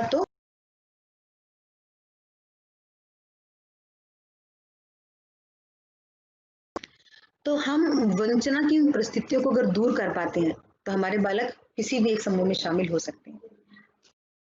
और इस बिंदु को हमने यहाँ क्यों एग्जाम्पल लिया, आपके टेक्स्ट में क्यों शामिल हुआ है कि ये समाज में व्याप्त सामाजिक, आर्थिक, सांस्कृतिक गैर बराबरी की ओर हमारा ध्यान आकर्षित करती है, यानी कि सभी व्यक्तियों को, समाज के सभी व्यक्तियों को सभी स्तरों पर अगर अपने विकास की स्थितियां उपलब्ध नहीं हो पाती, तो जिस कारण से नहीं हो पाती है उसको दूर करके हम उन बालकों को वंचना से बचा सकते हैं।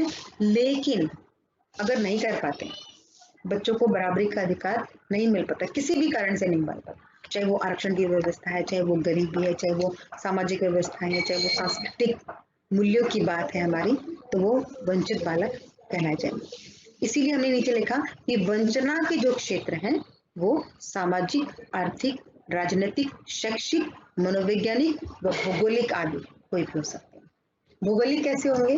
मान लीजिए आप पहाड़ों पर बहुत ऊंचे में कहीं रहते हैं और वो भौगोलिक परिस्थितियां ऐसी हैं कि आप किसी स्थल विशेष पर जाकर काम नहीं कर सकते, आपकी बार बार मूवमेंट्स वहां पर नहीं हो पाती, तो आप लिमिटेड हो जाते हो कि मुझे इसी वाले क्षेत्र में काम करना पड़ेगा। क्योंकि जो स्टेट, अगर मैं गवर्नमेंट एरिया की बात करूं तो जो स्टेट गवर्नमेंट्स है वो अपने ही, जैसे कि सपोज टीचर का एग्जाम्पल लीजिए, दिल्ली का कोई टीचर है, दिल्ली में ही ट्रांसफर कहीं हो सकते हैं, दिल्ली से बाहर नहीं हो सकते।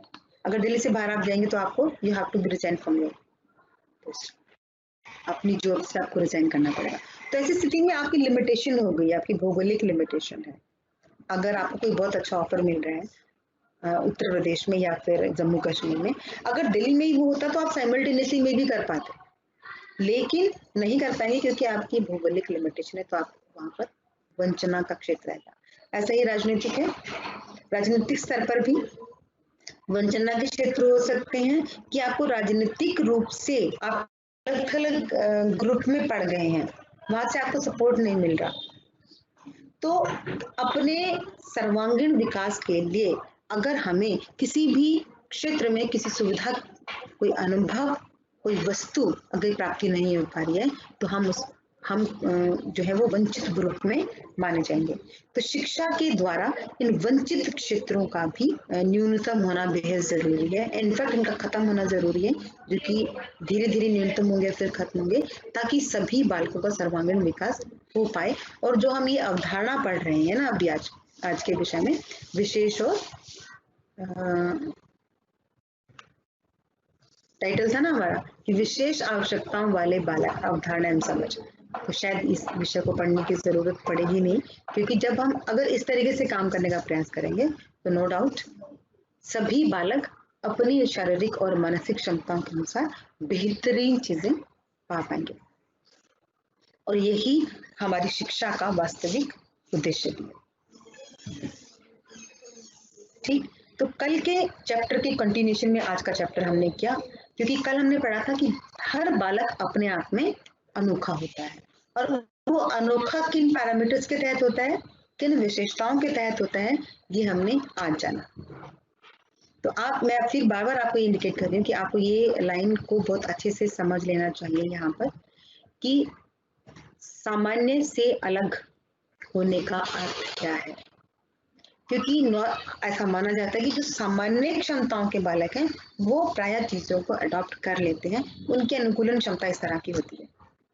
पर यदि विशेष बालकों को इस तरीके से नहीं समझा जाता है, उनका जो पिछड़ेपन का निवारण नहीं किया जाता है, या उनकी प्रतिभाओं को पूरा सम्मान देकर उनको विकास के अवसर नहीं दिए जाते हैं, तो उनमें अलग अलग तरह की समस्याएं हो सकती हैं।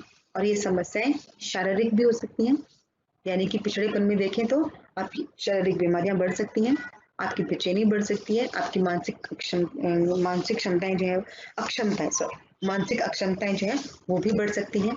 इसी तरह अगर प्रतिभाशाली बालकों की प्रतिभा को सम्मान नहीं दिया जाता या उनको नहीं पहचाना जाता तो उनकी भी मानसिक परेशानियां बढ़ सकती हैं, जो उनके शरीर में एक विभिन्न बीमारियों के रूप में प्रदर्शित हो सकती हैं, उनको भावनात्मक समस्याएं हो सकती हैं। तो उन सब चीजों से बचने के लिए कि किसी भी बालक को शारीरिक व मानसिक परेशानियां ना हो, और वो अपनी उपलब्ध क्षमताओं के अनुसार, कि उनमें जितनी मानसिक क्षमता है और जितनी उनमें शारीरिक क्षमता है उसके अनुसार अगर वो काम कर पाते हैं, अपनी प्रतिभाओं को दिखा पाते हैं, अपने कार्यों का निष्पादन कर पाते हैं, तो ये निसंदेह उन व्यक्तियों के लिए भी बहुत बेहतर चीज है, और समाज के लिए भी, और अंततः राष्ट्र के लिए भी। अल्टीमेटली शिक्षा का उद्देश्य भी यही है कि एक व्यक्ति अपना सर्वांगीण विकास कर पाए और अपने विकास के साथ साथ समाज और राष्ट्र के विकास में भी योगदान दे पाए, और वो तभी संभव है जब हम सभी बालकों की आवश्यकताओं को ध्यान में रखें, उन्हें संबोधित करें और उन्हें पूरा करने का प्रयास करें। तो बच्चों आज के लिए इतना ही।